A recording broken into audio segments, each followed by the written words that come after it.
I can see you, Kirk. Chang. Can you see me? I'm bloodsucker.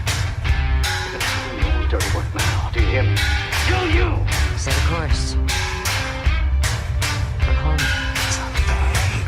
I'm Captain Jean-Luc Picard of the Federation Starship Enterprise.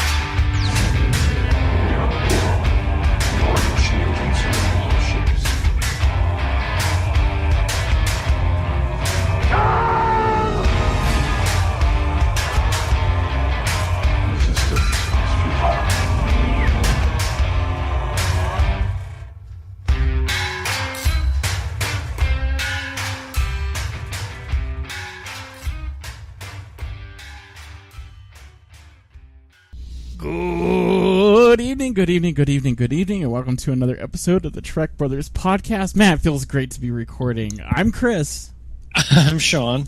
How you doing, Shaun? I'm all right. How are you?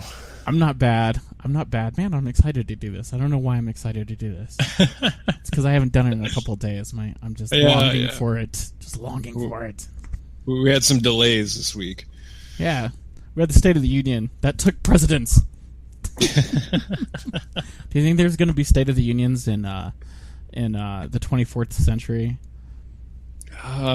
He's like the president of the Federation goes up and says the state of the Federation is strong. yeah. Who's that guy that played on the '70s show that played the president in Star Trek? Kurtwood Smith. Yeah, Kurtwood Smith. Like he's just giving his speech, and then there's some snide remark from the other side, and he just says "dumbass."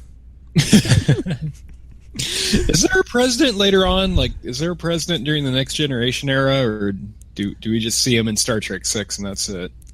I thought there was another president, but he was like an alien. I'm not sure if he's in TNG or anything, but there is another president, right?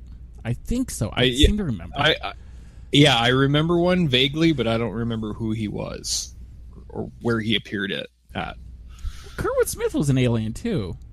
Kurtwood Smith was an alien. I don't remember what he was supposed to be. I don't know. Maybe the president is an alien, just like every president is secretly an alien, and then with the liberation, with the rights that come about, because Star Trek, then he's just able to show his true form. Oh wow! All right. Wow. This is I put this in the show notes because I wanted to bring this up first because I didn't want to forget it. But we have a new website that everybody should go look at. That looks really, really, really, really cool. And that is, what is it? I don't even know what it is. It's the trekbrothers.wix.com/home. So go look that up. Did you look that up, Shaun? You looked it up. I did look it up. I know you looked it up. I made a mistake, everybody. So like, if you were on there like a week ago, that was me.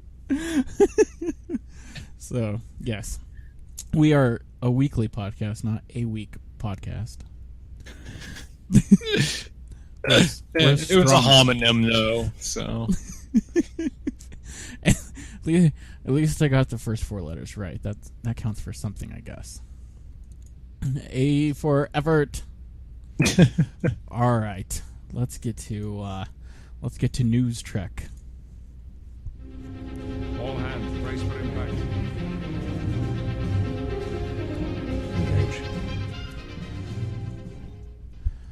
All right, so I got a strange bit of news for you. I played Star Trek Timelines.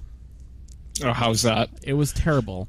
It's like it's like a very, very, very cheap version of Star Trek Online. Really? Yeah. Like, what's your favorite video game? My personal favorite video game, I don't know, something probably older, like probably Mario 3 or something like that. Okay, so imagine if I told you, "Oh, I made this game based off of Mario 3." And you're like, "Oh, cool." And then I just like put this like box over your head and I'm like, "Now pretend like you hit this and the mushroom comes out." And that's the game. It's not very exciting, is it? No, it doesn't sound very exciting. It's not. Like, it's practically you're just in a ship traveling place to place, which is, now that I say that, is like the common argument of why Star Trek Online's not good, because you're practically just going in a ship place to place and shooting at other ships. Star Trek suffers from bad video games. I don't know why that is, but there's nothing like, you get all these, especially the way it used to be with Star Wars, had all these awesome video games, and even now with I haven't played the new Battlefront. I don't have a modern this newest generation of systems. I don't have anything for it, so there's no way for me to play the new Battlefront. But like, I can remember always, like, the Dark Forces games and Jedi Academy games and the original Battlefront games, like all of those. Star Wars always had cool games, and Star Trek never has cool games. Like, I think STO is the closest that we've ever come, and I haven't even tried it. Yeah, quality-wise, it definitely is the best. There's Legacy wasn't too bad. There's Bridge Commander as well, was pretty fun. Bridge Commander was pretty cool, and of course Star Trek Armada. That was cool. Was Legacy the one that came out for the original Xbox, where you it kind of had that vague Borg timeline? You got to play as all the captains, their ships. Yes, yeah. So you start out with like the NX and went through. Yeah, that game was pretty fun. I take it back. There was one for the Sega Genesis, the Next Generation game. If you were patient with video games, the Next Generation game for the Genesis was all right. But again, you kind of I think you had to be into Star Trek. I don't think it was just a good game on its own. Yeah. Remember when we were kids and they had these handheld games? But they were like only one game. You just bought like the one game, and they were like a handheld game. Yeah, and, like the Tiger electronic games. Yes, yeah, exactly. I had exactly two when I was growing up. I had a Batman one, and I had a Star Trek TNG one, which is, God, man, I wish I could find that. That's, a childhood relic right there. And it was just like, it was the simplest game, because it was just like asteroids coming at the Enterprise D, and that was the whole game. And those were fun. Yeah, I don't know what other. Can't think of any other games off the top of my head. I'm sure there were tons.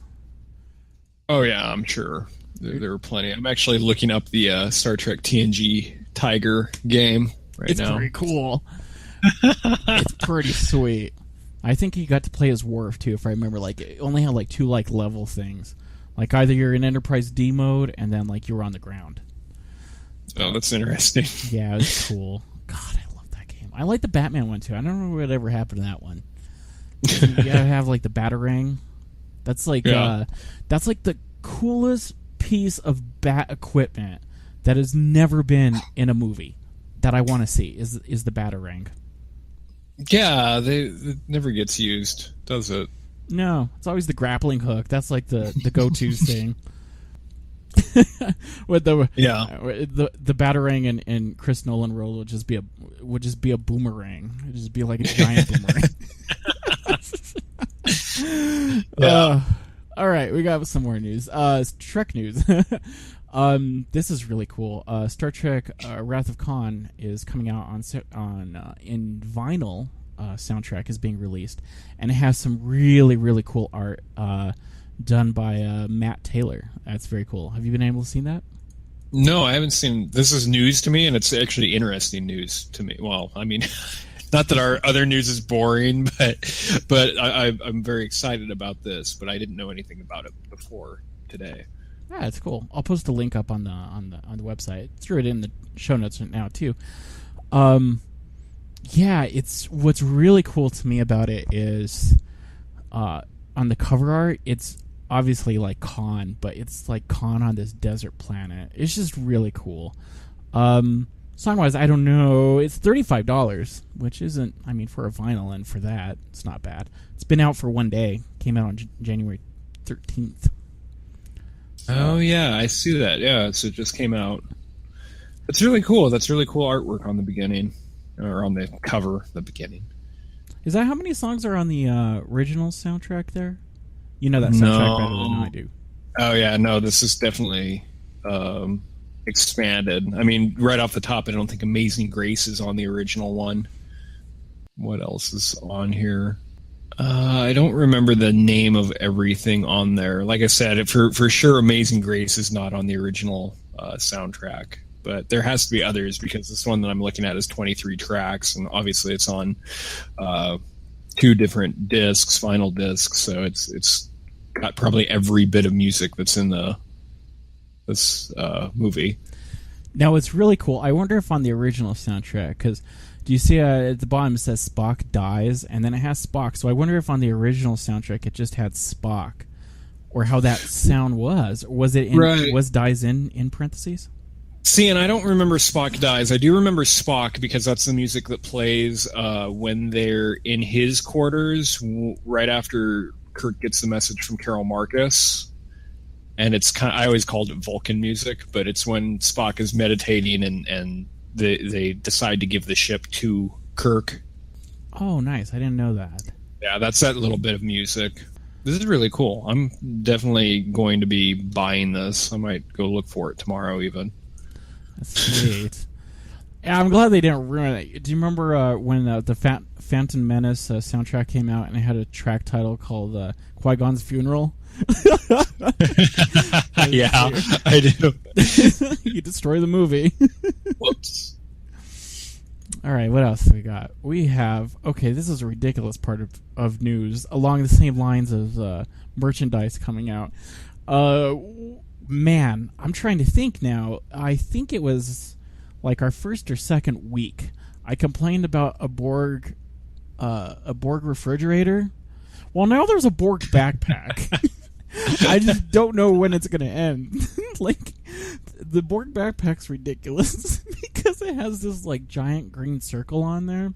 And there's a particular reason why I find that hilarious, because when I was at the Star Trek convention, there was a guy that was wearing a Borg costume, which, isn't too like out of the ordinary for a Star Trek convention.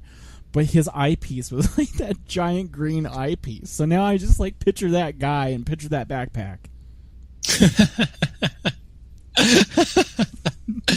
Yeah, I'm not too into stuff like that. What was that Borg thing? It was a Borg lamp, right? Borg lamp. About? Was it a Borg lamp? Oh yeah, I think you're right, because I thought it was a Borg refrigerator, but I think you're right. It was a Borg lamp. A refrigerator makes at least a little bit more sense because it's like practical. I guess a backpack can be practical too, but yeah, no, you were right. Yours is a lampshade. It was a lampshade that was like in the shape of a Borg cube, right? I think you're right. Yeah, but look at that Borg backpack, $90, $90. That's insane. Yeah, that's a lot of money. That's insane. The really awesome vinyl is only $35, which by vinyl pricing is probably reasonable. Yeah, could get 2 of those things and have some money left over. 2 soundtracks and get money left over. Oh, the Borg backpack is gross. I hate it. Yeah, it is gross. Like, that'd be skin right there. But then, like, too, like Bernie Sanders, he's like, well, the cost of college is too high. I'm like, well, the cost of this backpack's high. What can you do about that, Bernie? Make this backpack feel the burn. Threw some politics in there. Does it come as a... What is that? Does it have like a messenger bag? I don't know what picture I'm looking at now. That's weird. Does it like come apart? It kind of looks like a messenger bag, huh? I'm looking at one picture that shows it like straight on from the back, and then at like a 3/4 turn, and then it's just showing like a rectangle part. Like it looks like the bottom part comes off, but I don't know. That's bizarre. There's no comments on it. So I should start trolling that stuff. Well, it only came out 5 hours ago. I mean, that's new. Yeah. All right. Do you have any other news, Shaun? No, I don't. Yeah. Oh, there was one other thing. I deleted it now. There was a quote from William Shatner talking about going to the Star Trek concert that we were talking about a few weeks ago, and he was talking about how Star Trek fans want every bit of you that they can possibly get. And to that I said, well, yeah. I mean, what's your point? That's not news, Shatner. Give us something we can sink our teeth into. All right, let's move on to Verdict Trek. Consider your verdict. What saith you, Judge Shaun? All right, so this is a little complicated, but remember when Roberto Orci was still writing Star Trek 3, and we even kind of thought that he was going to direct it? Mm-hmm. And then he apparently, reportedly, got fired for it being too Star Trek. I don't like the term too Star Trek, and I just kind of wanted to talk to you about that. I don't understand. Does that mean, I understand that he was probably fired for other reasons, but when you reference the reason that the movie was going to be too Star Trek, does that mean that it wasn't going to be, it was too divergent from the JJ verse and too much like the original, like the Prime universe? Because the whole JJ universe is predicated on the Prime universe, and the idea that something would be too much like itself is absolutely ridiculous. I could see like Star Wars being too Star Trek in a particular instance, or Star Trek being too much like Star Wars. But for something to be too much like itself makes no sense to me. Yeah, this is the least of two statements that Orci has said that is really infuriated me. The first one is about the fans, of course. This one absolutely doesn't make any sense. It's a Star Trek film to begin with, but yeah, what is he referencing? It's very strange. And throw in Simon Pegg into this. For Simon Pegg to say, well, it's not Star Trek enough, and then to come out with a movie that seems like as far that Bob Orci was. I think Star Trek Beyond looks more Bob Orci than it does anything else. Yeah, I can't even gather what this movie is like yet. I mean, I don't think anyone can. But, yeah, and again, you got Simon Pegg, who's supposed to be kind of an uber nerd. I'm using that wrong, but he's somebody that's like the science fiction kind of stuff and has been some stuff like that. You get him writing it. I don't know why the expectation for him is to make it somehow less Star Trek than what Bob Orci would have done, who really had no real hard sci-fi background. Yeah, and is too Star Trek a bad thing? I think that's kind of that's really not a bad thing. Too Star Trek, it's such a slippery slope. Like, so then Star Trek's not good. Why are you on a Star Trek film? Right.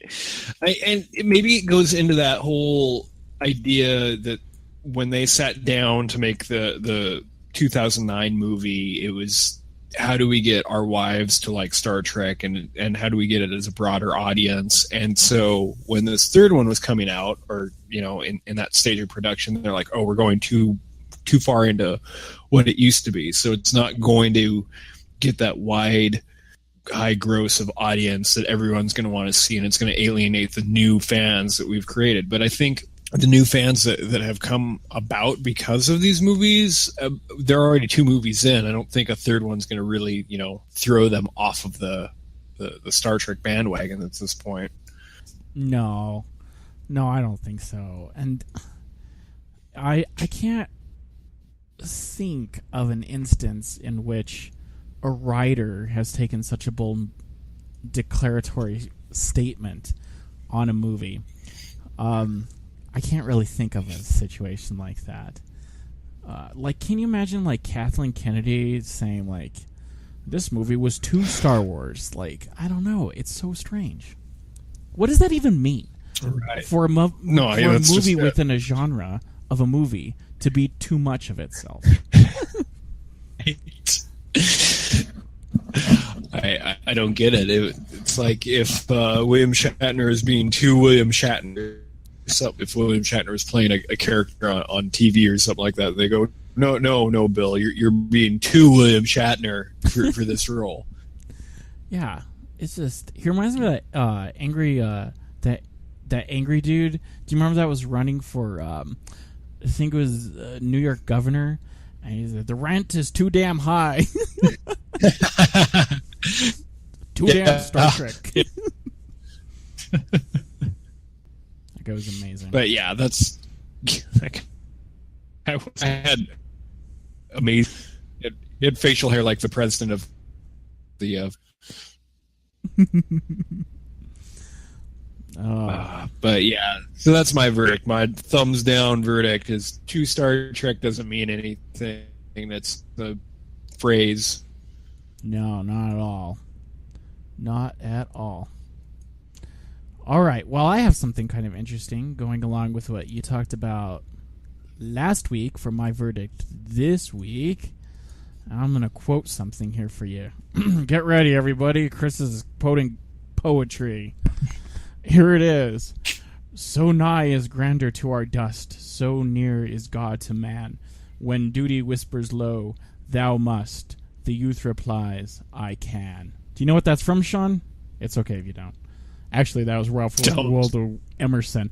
But it appears in my favorite Star Trek comic, which is Star Trek Tests of Courage. This comic is cool on so many levels, for me personally, because my favorite movie is, Star Trek movie, is The Undiscovered Country. And this comic is a prelude to that movie. Indeed, Test of Courage, actually, the introduction of it is written by George Takei. And I'm going to flip to the page here. I'm going to read you something that he wrote. So this is the whole plot of the comic. I don't even have to, I'm going to read you this, and then I'm going to read you the very last page, because it's pretty cool. But essentially what happens is what happens in Star Trek 6, where Sulu and Kirk kind of team up. Even though in the comic it's more on a grander scale, and there's Klingons and there's Romulans and there's these weird dinosaur-looking aliens with 4 eyes. It's pretty cool. But I'm going to read you what he wrote. So this is actually in the comic, and this comic came out in 1994. Pretty interesting. So this is a little bit after Undiscovered Country. But he wrote, quote, "It's also a human drama of old friendships and testing of new relationships, of the obsession with power and the search for the coexistence of infinite diversity in infinite combinations. And for me personally, it is an enormously satisfying tale of the emergence of the indomitable team of 2 starship captains working in dynamic concert with each other. The grizzled warhorse James Tiberius Kirk and a new leader stepping out on his own from Kirk's tutelage, Hikaru Sulu. It's a strong bond between them with subtle undercurrents, a true and recognizable relationship that Howie," that's the writer of this comic, "that Howie captures with keen sensitivity, and it is powerful team Kirk and Sulu make, a teaming that whets the appetite for more such galactic partnerships. Howie Weinstein is a storyteller of compelling power and delicate nuances. With Test of Courage, he has written a rip-snorting blast of a space opera. It was really a good one. And I'll read you the last panel because it's pretty sweet, because it's like, we know where this is going. So the last like 3 panels are of and my favorite ship, the Excelsior, is in here with the Enterprise, of course. Because, like I said, this is right before Star Trek 6, and it says here they're on that weird observation deck that shows up in Star Trek 5 with the ship wheel, and Bones and Kirk are there, and Bones tells Kirk, "Jim, you think Sulu's made a good captain?" And Kirk says, "The best, Bones. If we ever need a helping hand, it's good to know he'll be out there." And the last shot you see is the Enterprise next to the Excelsior. So it's like, we know what happens in the next thing. But yes, so I suggest this. Howard Weinstein's Test of Courage. This is a DC comic, like I said, 94. It's really good. So that's really cool. Yes. Yeah, that sounds good. You know, it's interesting because I Kirk was so well done in Star Trek 6, but I feel like it was never there before Star Trek 6. Mm-hmm. Yeah. Definitely wasn't in the show. No, and it's an interesting dynamic because Sulu, you think about ranks and stuff like that, and the character dynamics, like you mentioned, like in the show, and now we get to see it like played out, and I think that's really cool. I did like that. Yeah. I don't know whose choice it was to have the Emerson quote, but I think it's cool because I'll read it again because now that I told you what the plot is, it's about Sulu. It's and this is from Ralph Waldo Emerson's Voluntaries, but this is it's about Sulu coming up. So nigh is grandeur to our dust, so near is God to man. When duty whispers low, thou must. The youth replies, I can. So that's Sulu in a nutshell, and that's Emerson talking about Sulu. So it's pretty cool. Yeah, it is. But I like it. Thank you. You should do comics too. I don't know. My comic collection consists mostly of Batman. Oh, that's good though. No Star. We should do Yeah, Batman comic discussion. You could do that. Yes, and actually, I had mentioned this last time. This is what it's called. I bought the Star Trek the Complete Comic Book Collection. It's real simple. That's all it is. But it has every comic book I'm reading on the cover here. Every comic book from July 1967 through October 2002. Sorry. So that's pretty extensive. Yeah, that's a lot. Yeah, and I bought this. It's kind of strange because I had such a hankering for Star Trek for a while because it wasn't on TV. So then that was like my Star Trek release before I got Star Trek Online, which still doesn't even fill that void. Yeah.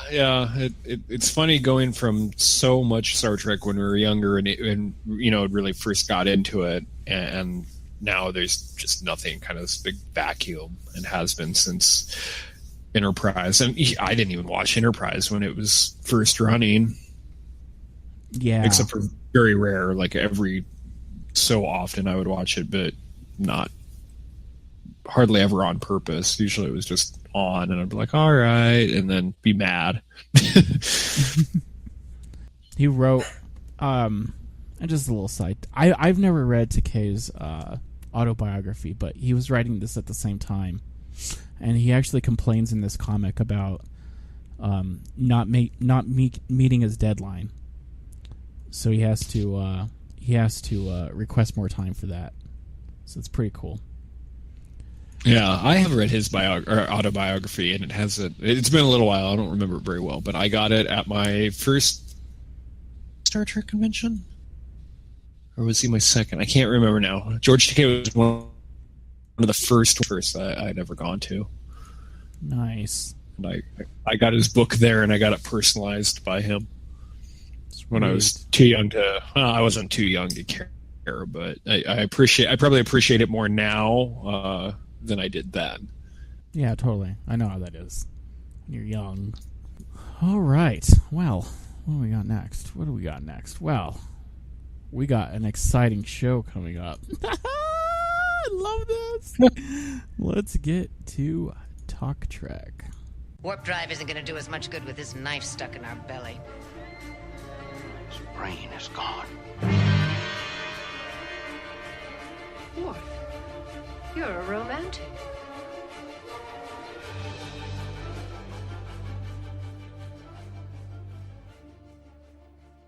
So today we're talking Voyager.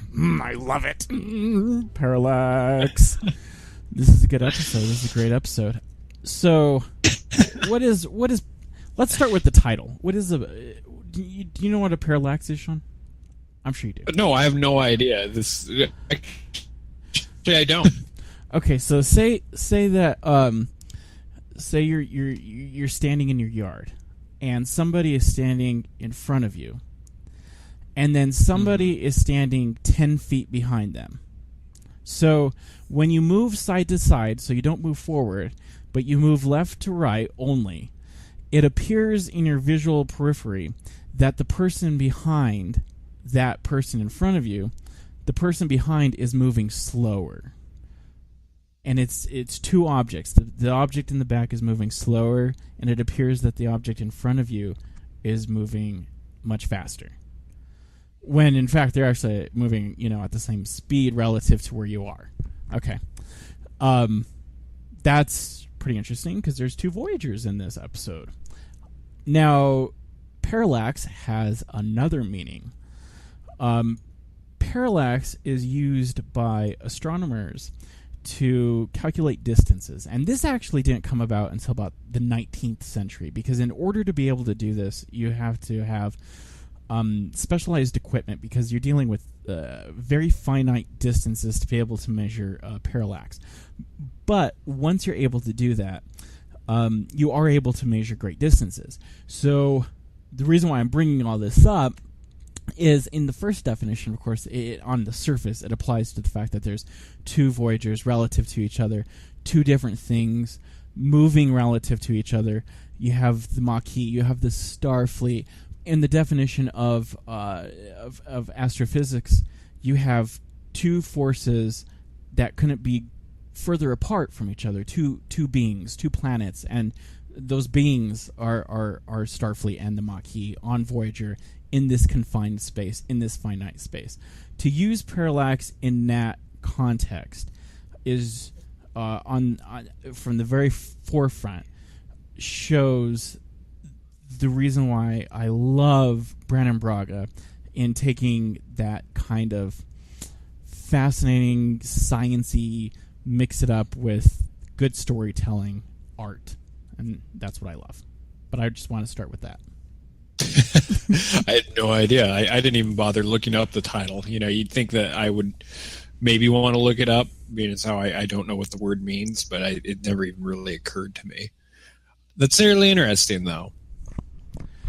Yes, he's really good at metaphors. He's very good at. And when I say he, I'm mentioning Braga. So from this early stage, Braga's taken over the reins of Voyager, and makes it his own. This episode is very fascinating in 2 regards. It shows a great depth to the ability of Voyager to convey characters and to have centralized episodes on characters, and at the same time have even though I hate the term, have a techno-babble-esque centered anomaly, have a storyline that's really ridiculously made up, and to the point where it's like, okay, there's warp particles and stuff like that, but having those 2 dynamics come together in one show shows the brilliance of Braga and what he can do with Voyager. All right. I see what you're doing. I can see where you're going with that. For sure, what made this episode appealing to me was the sci-fi bits of it, more so than the character bits of it. I know that they needed to start somewhere with the characters, and this is an okay place, I suppose. I'm not a terribly huge B'Elanna fan, so it kind of, it just doesn't appeal to me as much. But the whole Star Trek, especially Deep Space Nine, but Star Trek didn't do a whole lot of really hard sci-fi kind of stuff in its later or more modern times. The original series kind of did a little bit, but Next Generation kind of started getting away from that, and DS9 I feel really got away from that, and Voyager just kind of dabbles with it every now and then. So just right out the gate, episode number 2, it's really nice to see a pretty heavy sci-fi story coming out. Yeah, and no bars hold. To think about the campiness on this is where I mention the original series a lot when I talk about Voyager, and why this is the most original series-esque to me. You have 2 Voyagers. Like, how much more campy can you get? You have a discussion in a shuttlecraft where they're like, which one is the real Voyager? I mean, but the way it's played, the way it's written, it's very highbrow, but at the same time very, very campy. So and by no holds bar, Braga is willing to go out there on the limb in science fiction. Now, the problem is, like, you can get something like Timeless, or not Timeless. It's the Warp 10 episode. That's like the extreme of where you can fall over the cliff, as it were, and that's his one problem, I think, is that he can go too far. But in this episode, I like it because it's restrained, but you can still see the campiness. Yeah, I see that. And just what is the Warp 10 episode now? I can't think of the name either. What I was going to say about it is I recently rewatched that Warp 10 episode, and it's not terrible till you get towards the end, and then it gets really bad. Yeah, it's called Threshold. I forgot it. Yes. But yes. There you go. Threshold. Yeah, you're absolutely right.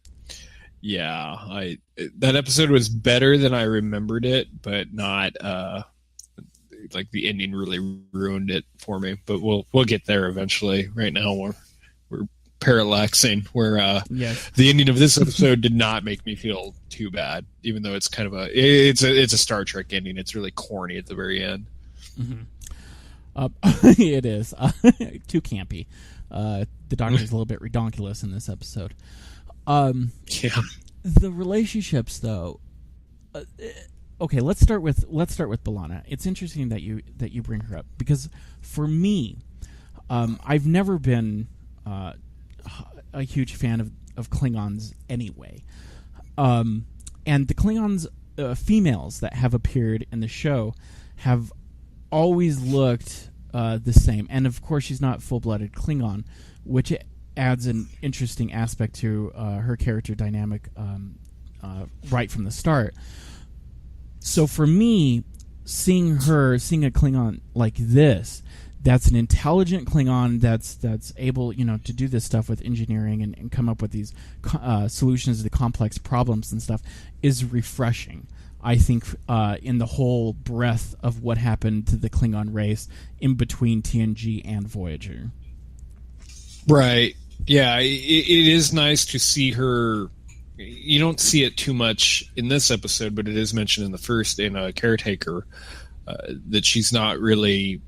She wants to be more human than she does Klingon. She kind of looks down on her Klingon side and doesn't like the anger and everything in that's refreshing compared to all the TNG and DS9 Klingon nonsense that we get. And to be honest, like TNG, the Klingon episodes of that series, I really don't like.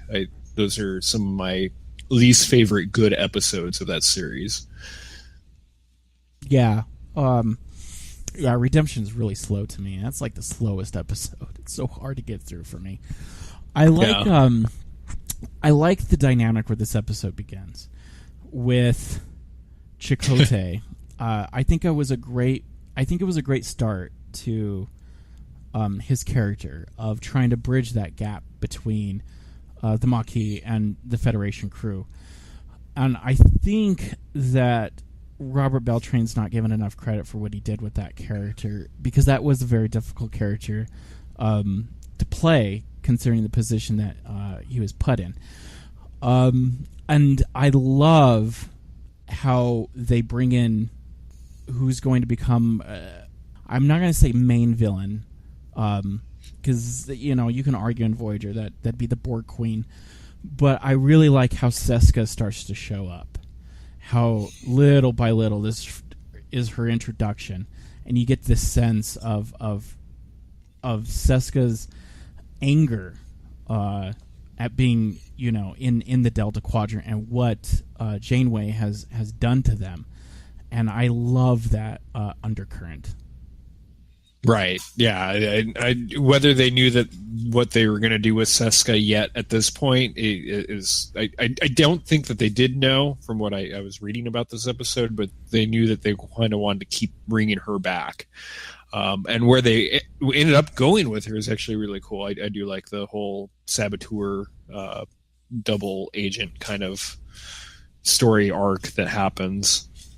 Yeah, it's really great. And one of the best episodes, worst case scenario ever in all of Star Trek Voyager is Seska's already long gone.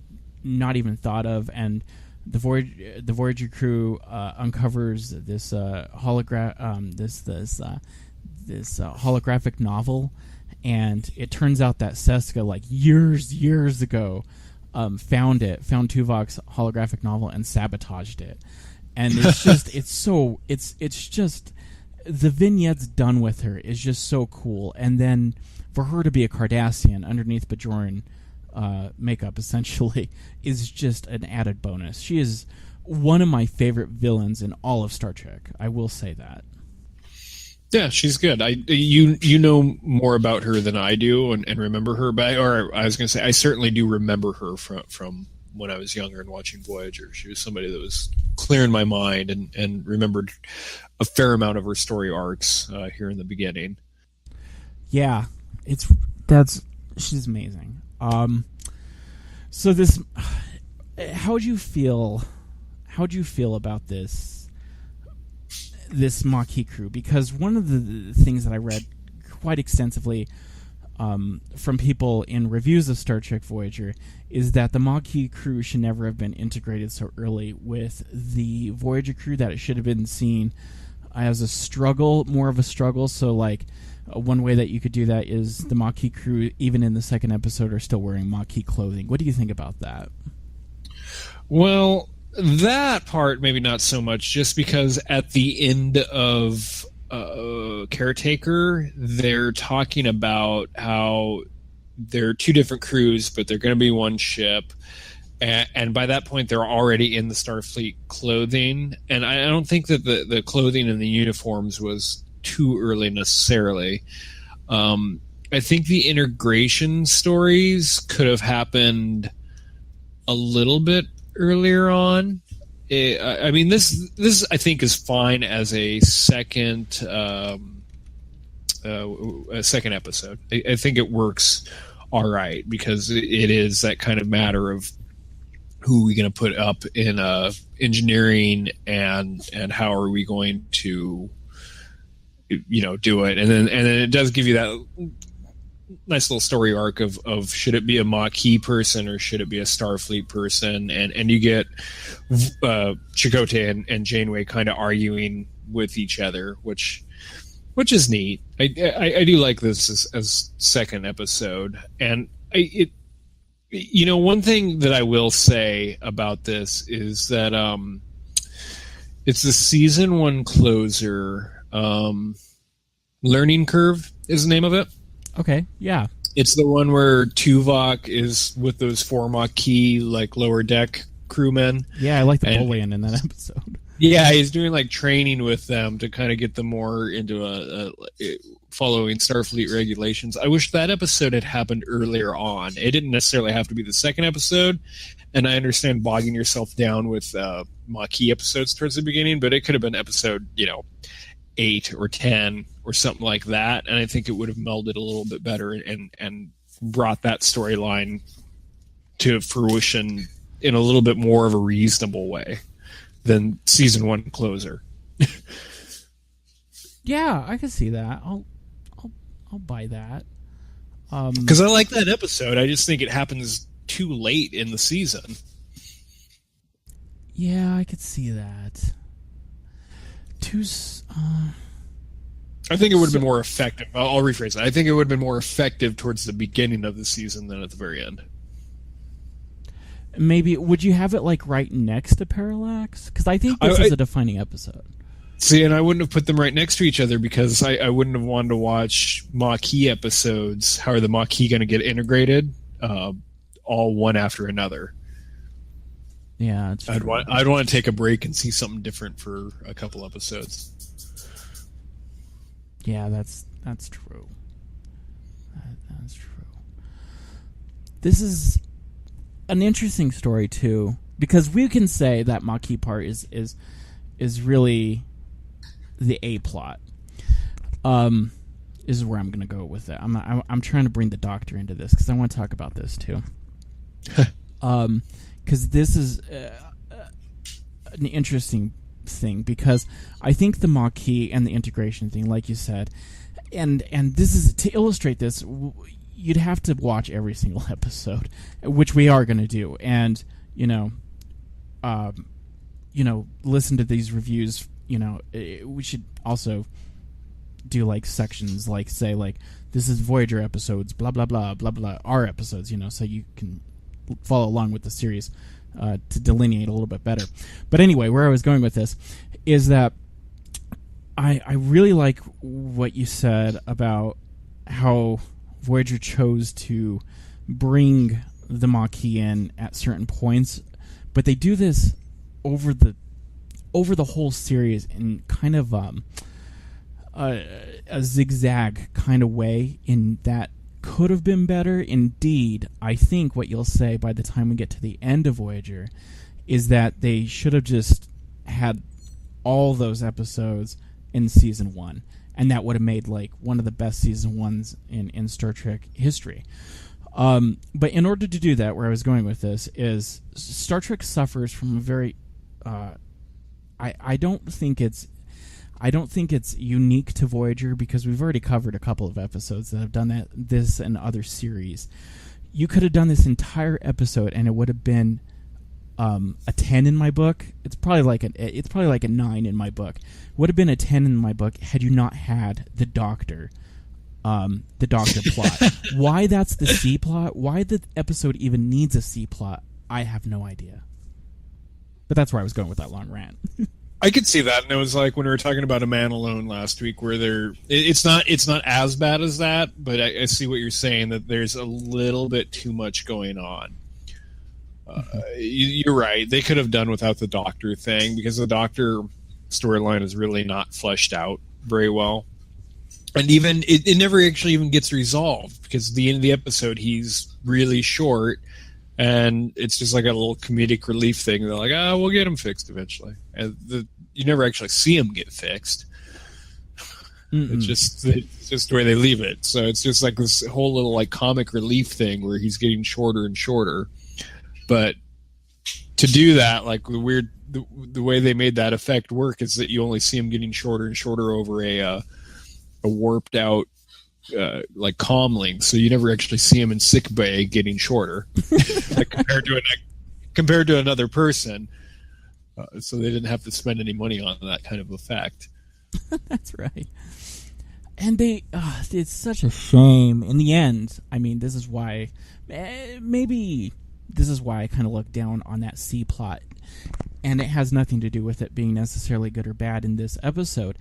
It's really a shame when you look back and you watch these episodes start to finish, season 1 to season 7, and you see the potential of what they could have done with Kes, and the relationship that's building between Kes and the Doctor, I think, was a lost opportunity.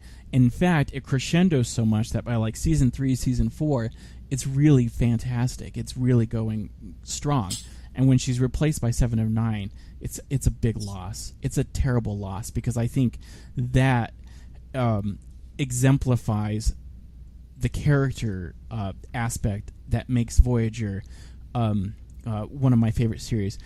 We talked about, like, and I'll use the example of Spock and Spock, McCoy, and Kirk. Very much that relationship is the characterization, the focal point in the original series. What's wonderful about Voyager is that you can see that you have many of those relationships on a micro level. So instead of like 3 characters and it being like the center plot, you can see like Kes and the Doctor having a relationship. You see Torres and Chakotay having a relationship. And you see like Torres and the Captain having a relationship. All independent of each other. So it's integral to the storyline, but not integral to each other's storyline. That is completely unique to Voyager. But like I said, where it fails is when you remove one of those aspects, and that unfortunately was Kes being taken out. yeah. I see, and I think with like Next Generation, they do like the buddy system a lot more than that. So it's not like you can tie Janeway to almost every member of the crew, and that kind of relationship in between Janeway and every other character.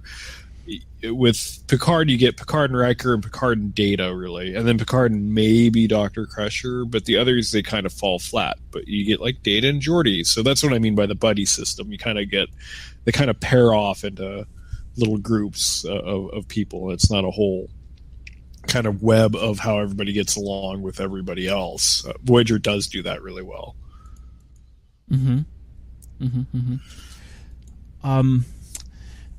They do. I love the dynamics too that are present in the show with regards to characters, not in relation to other characters, but characters talking about those characters. And what I mean by that little bit of babble that I just did. So you have the relationship of Chakotay with Janeway. But what's great is you have those scenes in Taurus's quarters with Chakotay talking about Janeway. And it does this through the whole entire series. Like, you'll have Chakotay talking about Captain Janeway to Tuvok. And you'll have Captain Janeway and Tuvok talking about, Chakotay. That is not present, I don't believe, in any other series to the degree that I love. There's not like scenes with Riker and Captain Picard, and he's like, "Let's have a conversation about Data." The only situations that happen where that takes place is like Data malfunctions, and that's like the integral part of the story. But then by doing that, like, a character becomes a mulligan, and it's not really like fascinating to think about how these characters talk about other characters in relation to other characters, and that is uniquely Voyager. You can tell I love the show. Yeah. This is going to be like when we talked about Caretaker. We're just going to have a really long episode because we spend so much time just talking about Voyager itself. It's fine. It's so underrated. It is so underrated. And I think people that like the original series, like you, where that's your favorite series, I think you're in a similar boat. That I don't think the original series is given enough credit. I think people look at the original series and just say, what makes the original series good is the fact that it started all this. And that's about as far as they go. They don't really want to delve into it, because then they start complaining about the campiness or how it doesn't fit into like modern standards of a TV serial. And I think for that reason, I think people that like the original series fall in the same category of people that like Voyager. Yeah, I could see that. I could see them being similar in that regard, that they are somewhat. I mean, there's no question about it. It's just a fact. The Next Generation is the most popular Star Trek show that there is. Just more people like that than any other Star Trek show, and I don't quite know why that is, although I don't necessarily completely disagree with it, because I really like Next Generation, so I'm not going to fault anybody. If like DS9 was the most popular or Enterprise is the most popular Star Trek show out of the 5 of them, I'd be like, I don't understand at all. I don't get other Star Trek fans. But so I don't know what it is, if that Next Generation like truly bridges the gap or what it is. But I used to even give Voyager a pretty bad rap until I kind of started watching it more. And like I've said multiple times on this, like I'm in a very slow rewatch of the entire show. I'm almost to season 3 finally, but like it's a lot better than you think it is, and if you just sit down and give it a chance, it's actually not too bad. No, actually, same thing with Enterprise. I think Enterprise is a little bit better than it's given credit for. It certainly is not nearly as good as almost anything else, but it's not as bad as you might think it is. Yeah, but that you have to kind of swallow everything and just. When you start thinking of it as a prequel is kind of where I get like really mad at it. And if you just think of it as another show, just kind of almost an alternate universe, then it's okay. That's a great way of I just don't like it because it basically just, it ruins everything that had already been preset, which is something I've talked about before on the show. Prequels just. Yeah. it doesn't. See, I just can't have this passion for Deep Space Nine. I don't know. Because we're dealing with second episodes, and it's in some regard. Let's analyze and compare and contrast as academics like to say. Let's compare and contrast The Mandalorian with this, because I think they're going for the same purpose, for the same thing. On the heart of it is you're trying to introduce a character who's not really a part of the crew, who's you're stuck with, but you want to give them an introduction into the world that you're living in and make them involved. And this is where Voyager succeeded in Parallax, and DS9 did not with Odo and A Man Alone. Is you don't get bogged down in the science fiction-y part of the fact that you're dealing with this Event Horizon and Voyager, and you have to shoot this beam, and the beam doesn't work, and you're trying to figure out, what ship is on, this other side, and you find out it's Voyager. You don't get bogged down in that. So much as so, you're dealing with a very basic premise. And the premise is, you've lost crew members, and you got to replace them. Who do you replace them with? You replace them with, Maquis members. You replace them with Federation members. That creates, problems. So you choose who's best. It creates conflict, and it's great. In A Man Alone, it's not great. You don't have this kind of conflict where you never once had a scene where Benjamin Sisko. The only scene was when Benjamin Sisko had to debate whether or not relieving Odo of his duty. And in how it was played in that episode was like it did no damage. He was just like, well, it's my duty. It's just something that's got to be done. And there was no conflict, even between them. There was nothing to suggest that Sisko should take that as a heavy burden. And there's not that characterization of closeness or family that comes across in Voyager, to me, present in Deep Space Nine. Catherine Janeway is completely hesitant on accepting Torres as it's not just about her being engineering chief. It's about her being a member of the crew, and there's good reason why she's not. She punches Carrie in the face in the very first scene, but that acceptance at the end of the episode resolves it, and it's satisfying.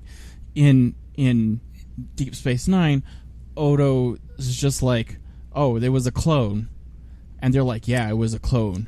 Good job, you're not a murderer. Now we can all trust you.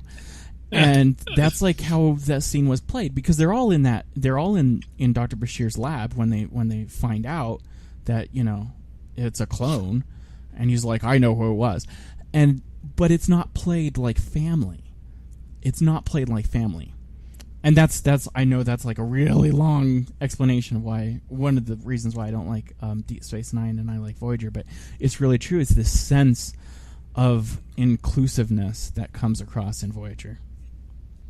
Yeah, no, for sure. And I don't think you'd find any argument with anybody that really knows Star Trek that the Voyager crew, as characters, are far more familiar and far better. I'll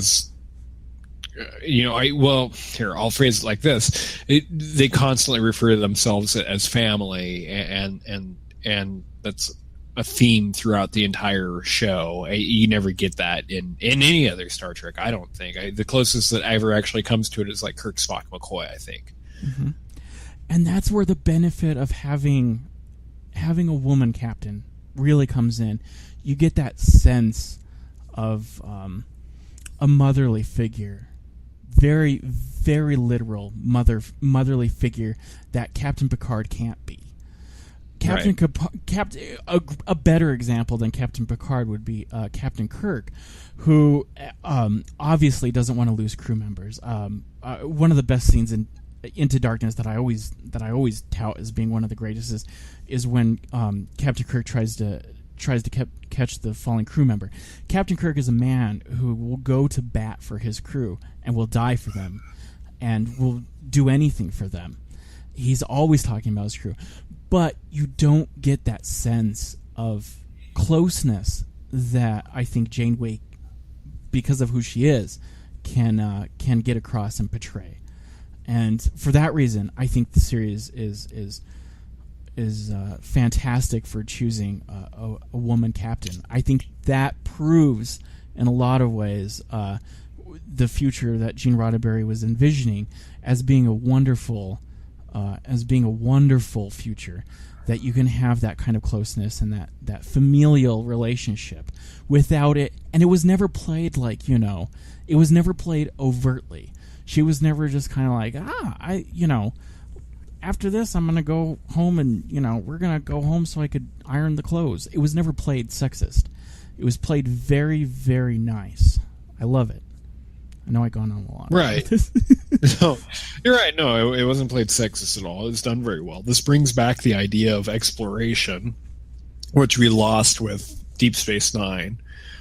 We've heard the reasoning about it, but I like it. You get the idea, the cliche that Star Trek Next Generation was all about the alien of the week, but Voyager is all about the anomaly of the week. So they're similar in that regard, where it's going to be a new and different adventure every week, and Voyager doesn't have a whole lot of those. Not as much as DS9 relied on them. That kind of overarching story, continuing stories throughout seasons or episodes. That they are more like old Star Trek, which is just kind of one-offs, not so serial. Yeah, which I like. I do for the like most that. part. I'm really afraid that the new show is not going to be like that. I think the new show is going to be more like Deep Space Nine or kind of like Enterprise, where it's going to be an overarching plot over the however many episodes the season ends up being. I think that's the way they're going to do the new show, being as how it's going to be an internet show, and I feel like all the internet shows are just like that now. Yeah. You can't have... I completely agree with you. I don't think you can have science fiction like this. Leaving out the characters, leaving that argument aside, because I think you just can't have characters like this anymore. Well thought out characters with a plot and an evolution, and it's characters you're emotionally connected to. I don't think I ever watched a single episode of Scorpion and care what happens to a single one of those characters. But in this, if something were to happen to characters later on, like Joseph Carey, he dies right before they get home, that touches you. That touches you because you see him in the very first season. You see him in this episode. The very first scene in this episode, you see Carey, but he doesn't make it home. And so you're automatically connected to that character in a way that you can never do with new TV shows, and I don't think they'll do with characters like that in the new series. But going back to science fiction, I don't think you can write the campiness that this episode is. And for that fact, I don't think you can do any Star Trek episode. I think what it is now is what we see in something like Into Darkness and 2009, where the writers don't have that inspiration, and maybe that's just their youth, but it's also their influence, and the influence of the context of the times that they're coming from, the histrionics that they're coming from. And when you look at like Brandon Braga, he talks about like David Cronenberg being a person that he really looks up to, and these like old science fiction-y like directors and campy kind of stuff. And you're just like, I get you now. I understand you. It's like George Lucas when he talks about Flash Gordon. It's like, okay, I get you. I understand you. And it's the same thing with Gene Roddenberry in the original series when he's talking about Wagon Train to the Stars. You're like, I get you. I understand you. But there's none of that when you talk about somebody like Bob Orsi. Like, what influences those kinds of people? And I'll tell you what, it's not that kind of inspiration that motivates them to create something to pay homage to. It's barf is what they're concerned about, and making money. Yeah, well, and that's just it. Whether you say it's money or not, that's ultimately the goal, is how do we get more people watching this movie? And that's the goal they set down with in 2009, well, before 2009, with the 2009 remake. That was the goal, set down, is how do we get more people into a theater other than just relying on the name Star Trek? How can we get that many more people? And they succeeded with that goal, but the fallout of that is people that have liked Star Trek for a long time don't really like what they did with the characters or necessarily the movies themselves. That's right. But the science fiction element, that's my answer to your question that you asked. What, to Star Trek, what does that mean? That's what that means to me. I think when you look at an episode like this, that's to Star Trek. Because nothing really happens in this episode. Yeah. Other than the fact that B'Elanna Torres gets promoted as chief engineer. Nothing really of consequence happens. But on a deeper level, on a broader level, not just this episode, in the whole series level, you understand the impact that this one episode has. And for the TV show to have that kind of ability, I think makes it to Star Trek. Because you can do this with anything, really. In a lot of senses, TNG does this very well also. You can think about Picard's experience with the Borg and what that did to him. It's more punctuated, however. So in the episode I, Borg, when he meets Hugh, that's a fascinating, really great exchange. But it shows the breadth of what you can accomplish in Star Trek when you take one minute little thing and explore it and expand it and expand the humanity and explore the humanity in it. And I think that frightens, for some reason, I think that frightens some people into saying, we don't want to have something to Star Trek. Yeah, like I was saying earlier, that hard sci-fi kind of plot lines, like that's not terribly appealing to people. And so I think if you want to make something successful, you shy away from that a little bit. Although, well, I was going to bring up like maybe Interstellar, but that's not quite the same as reference for a hard sci-fi movie. But like I said, that's a little bit. It kind of lives in its own world. Mm-hmm. No, I think that's a great example. I think that's a wonderful example. Like 2001, that can never happen again. Oh no, no way! A 3-hour movie where not a whole lot happens and there's very little dialogue and very little action. Mm-hmm. No, that'll never happen again, mm-hmm. or at least not anytime soon. Yeah, and look at, this is, we're getting kind of deep here. Take like The Empire Strikes Back, for example. It has an entire plot of one thing, really, and that's just Luke finding out that Vader is his father. That's essentially the big oh my god moment that happens in that whole entire movie. The whole rest of that movie is essentially him just training on Dagobah. How's that exciting? The Millennium Falcon in a cave, like how is that really exciting? Like they're dodging Star Destroyers. That's not, like action packed all the time. But the way it's done in bringing across this building momentum, the whole movie is building momentum to building up to this one moment. And when you have that payoff, even though that's like the seminal moment, that's the climax, it's worth it. Everything was worth it. The whole journey was worth it. The journey just within that movie was worth it. And that, it just can't happen now.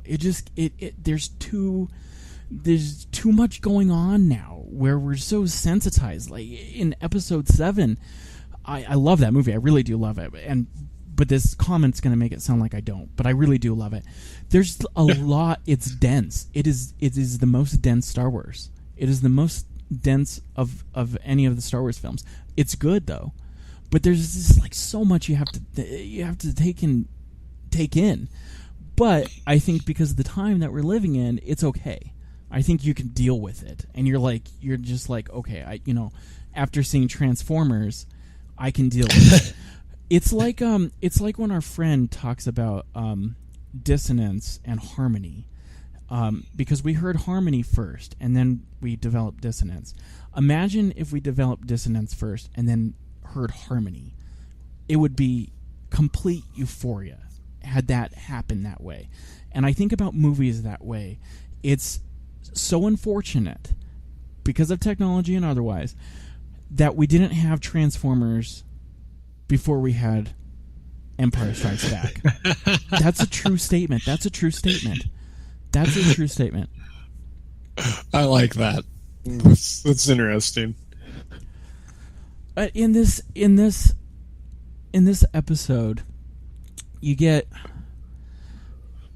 so many little tiny character things too. We can talk about those.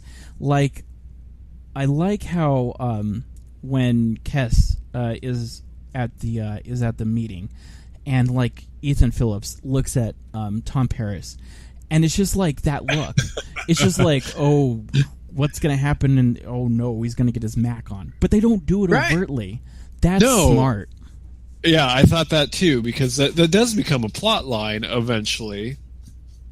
But yeah, when he, I know exactly what you're talking about, when he gives up his chair for her. Yeah. Neelix does give him a kind of a dirty look, and you're just like, oh wow. And now, now that I'm a little bit further on in the series, I know when I watched it originally I didn't notice at all, but now that I'm further in the series, it's like, oh, look at that. They're already starting in that little plot line. Of Neelix's jealousy. These little dropped hints I like a lot. These dropped hints. We talked a lot about how DS9 is very serial, and that it is. It is very in that regard. But Voyager is too, but smarter about it. if this was Ira Steven Behr, like, he would have had a stupid line come out of Neelix's mouth. That's really my feeling. Yeah, there is something to be said for subtlety. Subtleness, excuse me. But yeah, you're right. It's not overt. It's a very subtle kind of transition or nod to what they're going to do. Yeah.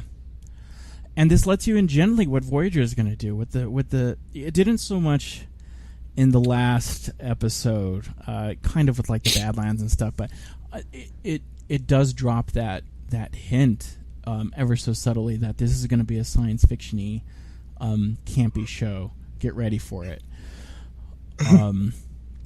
Unfortunately, like the Doctor shrinking. That once again, that's a little bit much, but. However, I always have rebuttals. When you end like an episode of the original series with somebody saying, "I was just telling a little joke," and then Spock says, "Very little, Ensign," and then doo-doo-doo-doo. That's weird.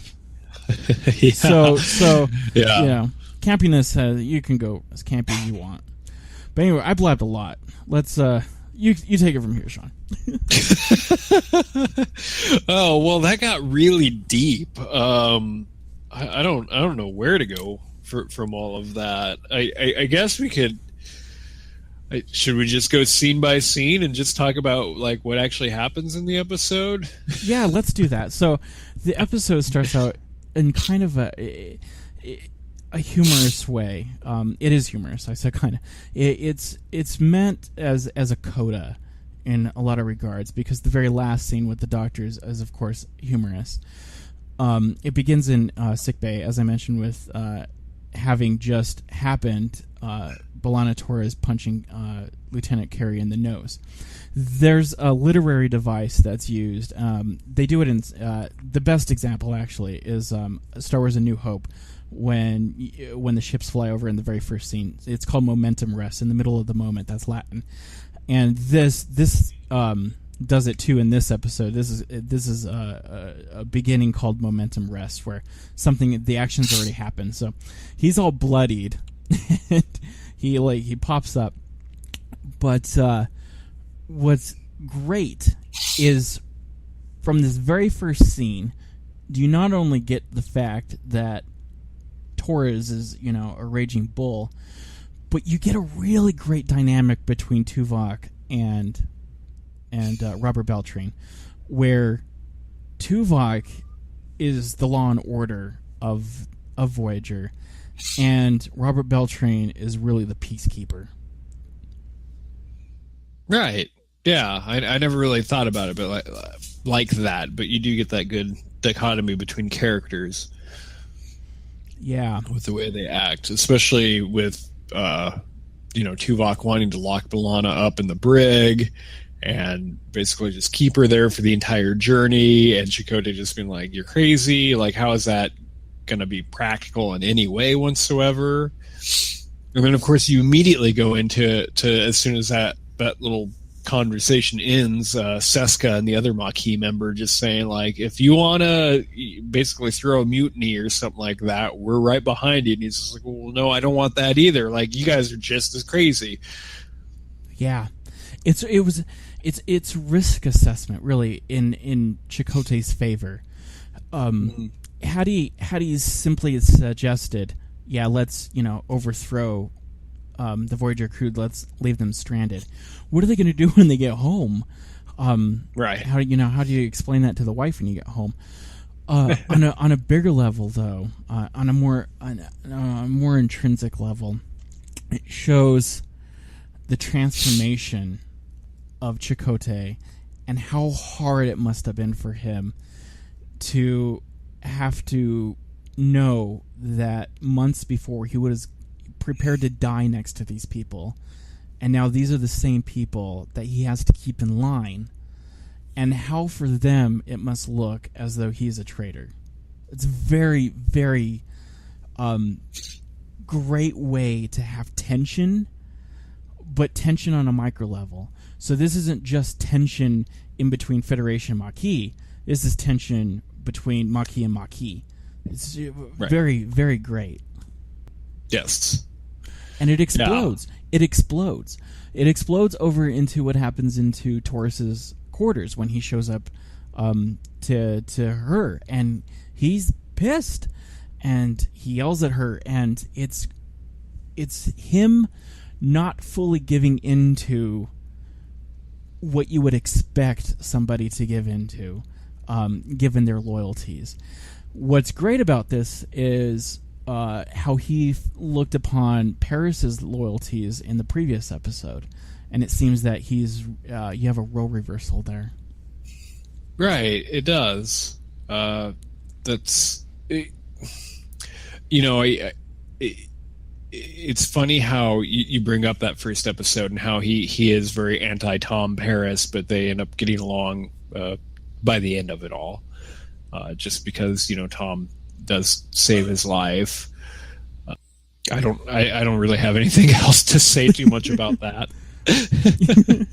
We have a clip here. Let's play your clip, and then we'll go into it. All right. Okay.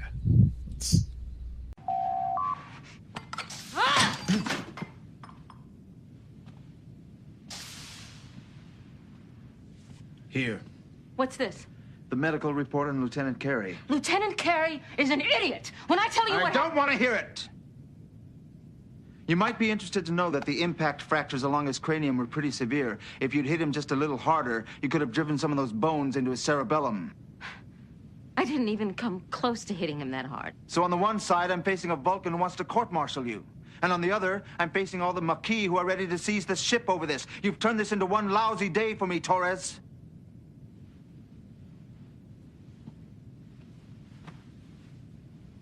So how long do I have to stay in here? Rest of the trip, 75 years. I've never found your twisted sense of humor very funny, Chakotay. Or I could send you back to work with the understanding that you'll apologize to me. Apologize? He was the one who... Not just a simple apology, a personal one. Over a hot cup of pejuta. Bond with the man. I am not gonna bond with him. You're gonna need support from people like Carey. I don't need support from anybody. You are if you're going to be chief engineer of this ship. Right. This is not another example of my twisted sense of humor. But Carrie's next in line. You're a better engineer than he is.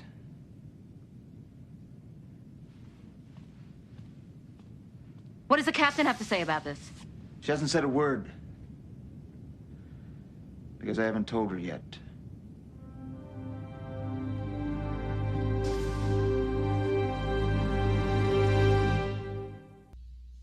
Oh, the actors in this show are just fantastic. This is what Roxanne Dawson, like, at her best. She's so great in that role. Yeah. You don't get a whole lot of yelling like that in Star Trek either. No, and great character play, dialogue play. You know, like you'd expect the actors to play it as a humorous thing, but then you realize what's going on, and it's as though these two actors and these two characters, it's as though like you've watched them for a very, very long time, and then, you know, this is something that happens like 10 years later. That's like how great it was written and it was acted. So much of that just and directed for that point. Like, it just cannot be emphasized enough that in order to throw the actors like into the middle of that, I think is so great. Also, I think that it's played kind of funny in the very beginning, but then it's like diffused right away into seriousness. A lot of the scenes are like that. Like I talked about, like the Carrie in the beginning, and then, you know, humor, and then diffuse it into seriousness. With her throwing the plate at him, like, as soon as was she like fuming, like walking back and forth, just like with that one plate in her hand? You know, like you just think about those things like that, and it's great to have that punctuated humor like that. Where it's not so great is when you don't have punctuated humor and you just have the Doctor as, like, you know, 10 centimeters high in a chair. That's not great. Yeah, fair enough. It is really well acted. It is, as you said, to use your own word, punctuated very, very well with the way they're able to portray it off. So you get, even though this is an early episode, you get the sense, and I think this is the first time, well, outside of the original series, this is the first time that we've seen in an early episode where it seems like the characters have already fallen in place, because DS9, A Man Alone, they're still acting kind of weird, and Naked Now, the characters, the TNG characters, are still acting a little weird, but Voyager seems to have got it pretty quick. Everyone seems to have kind of fallen in place by this point. Mm-hmm. And that's, I mean, that this is the openings, or about the opening scene, so it's good. It just shows off the quality of writing that they had, and the quality of the actors that they had, that they were able to fall into the characters so quickly.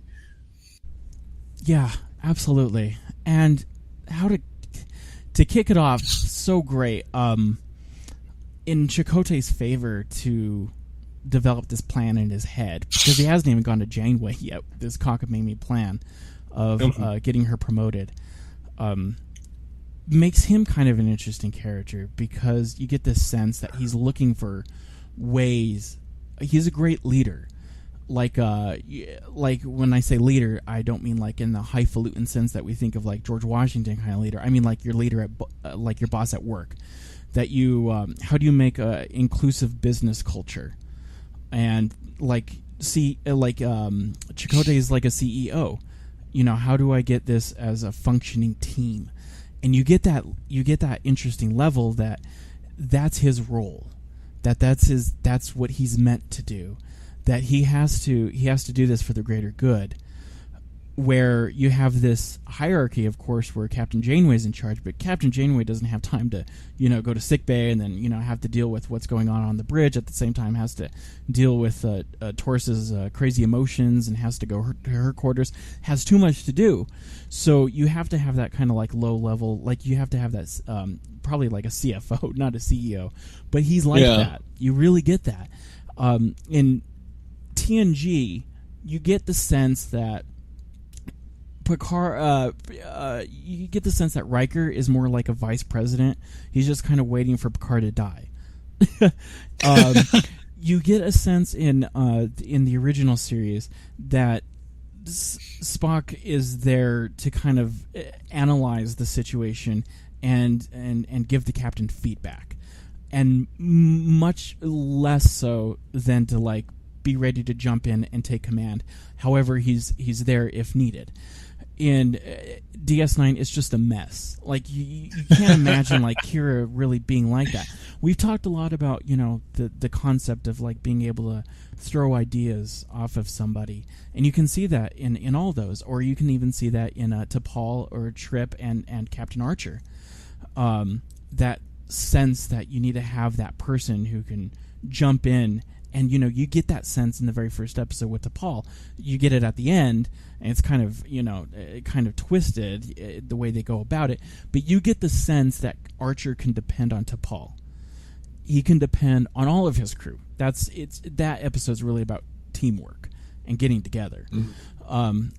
But in Voyager, you get that sense of Chakotay alone. That's the role that he's fulfilling, and that's really interesting. Way to take the second commanding officer of a starship.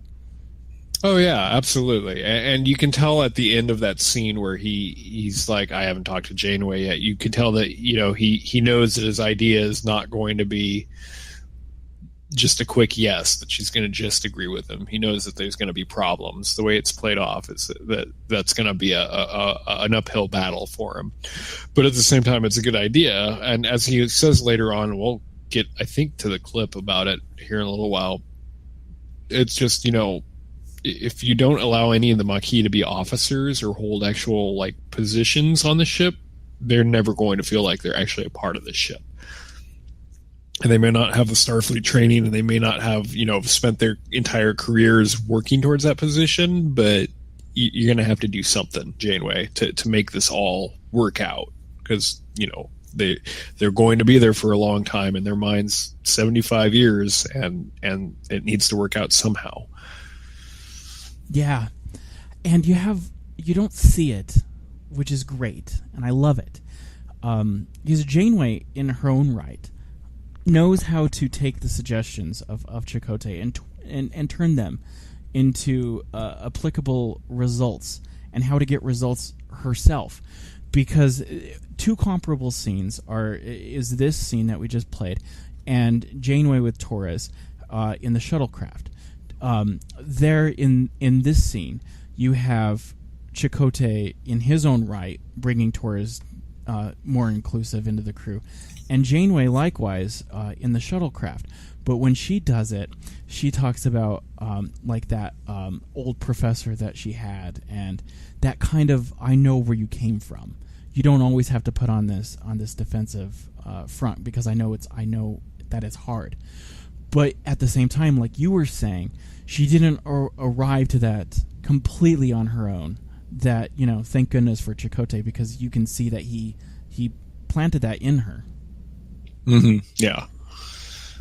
Yeah, and they even kind of nod off and play with it later. Like that gets explained, or that fleshes itself out as the episode goes on really well.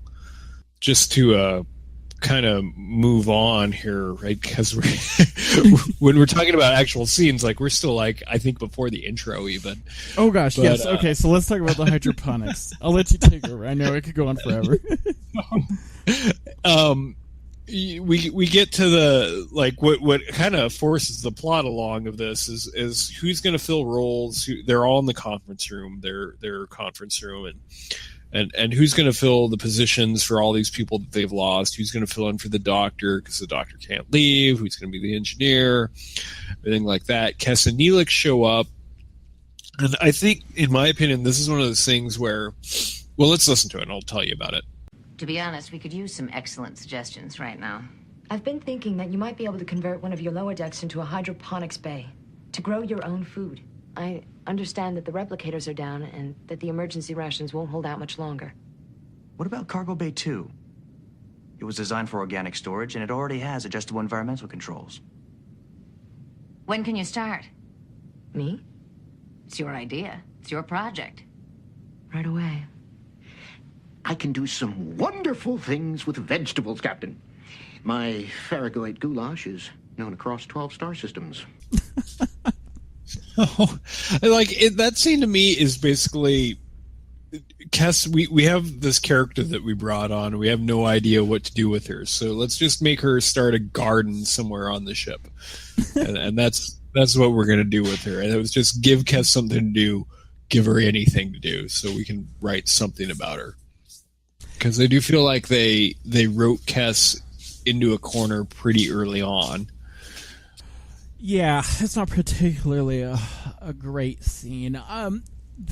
What's great about it is you start to get a sense that Voyager has to consider supplies and what they're going to do with food and likewise. But yeah, you just have a kitty cat. I mean, what else?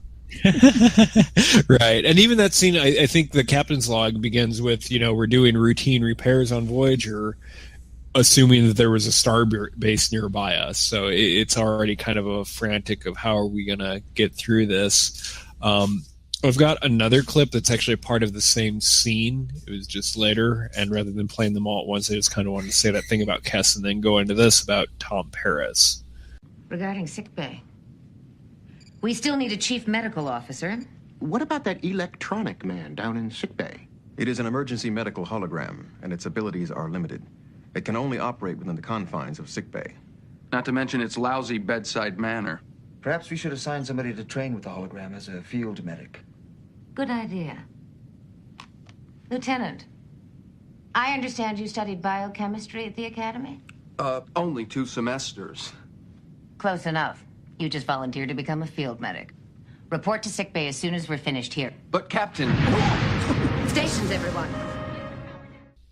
All right. So the end of that is them falling into the singularity of this episode. But the electronic man in sickbay, as Neelix calls him, is kind of funny. But what hit me about this is how does basically 1 year, 2 semesters of biochemistry qualify you for field medic?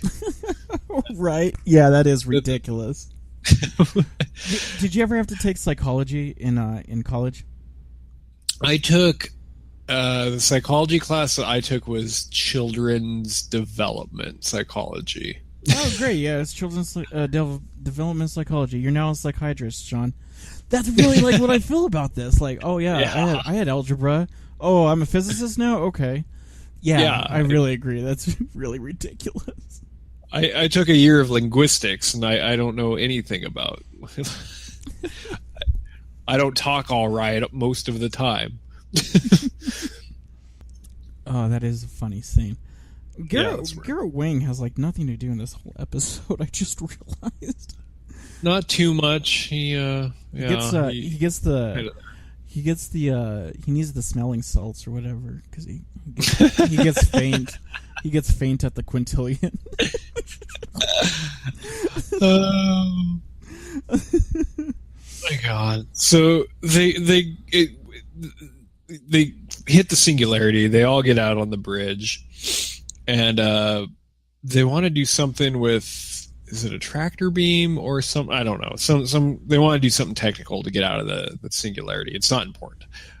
But in that moment, Chakotay takes initiative and calls Torres. He calls B'Elanna down in engineering and says, B'Elanna, can you do this? And Janeway gives him this I'm angry at you, Janeway kind of look.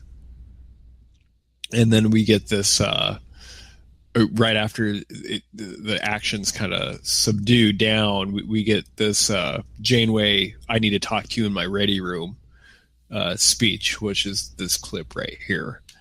We have a problem, and I think it's time we discuss it. Captain, I appreciate your concerns about Torres, but I promise you... You don't understand, Commander. This isn't about Torres. My problem is with you. Me? Let me be blunt. What you tried to do just now was out of line. In what way? When you decided to call Torres in engineering. I've worked with her. I know what she's capable of. We needed an answer right away, and I knew she could give us one. Carrie is the senior officer in engineering. If you look at it that way, none of my people will ever have seniority. That's the problem, right there. They're not your people. You're treating the Maquis on this ship like they're still your crew. I'm doing everything I can to integrate them into your crew, but frankly, you're not making it easy for me, Captain. I can't make it easy, Commander. Surely you can understand that. They don't have the discipline. They don't have the training. But some of them, like B'Elanna Torres, have the ability. The Starfleet officers on this ship have worked all their lives to earn their commissions.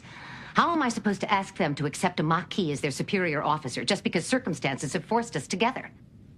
You're asking them to accept me. You're qualified. You're a graduate of the Academy, and you have Starfleet command experience. Permission to speak freely.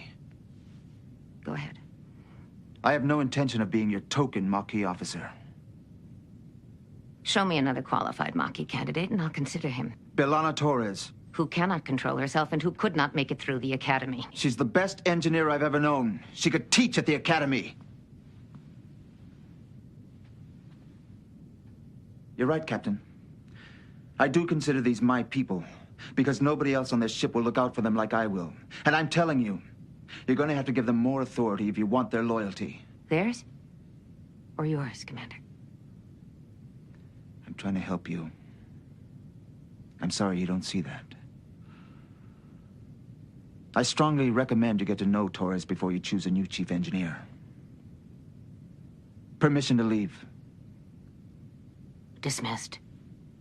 All right, so that goes a lot into what we were talking about earlier, but that's a good clip to talk about.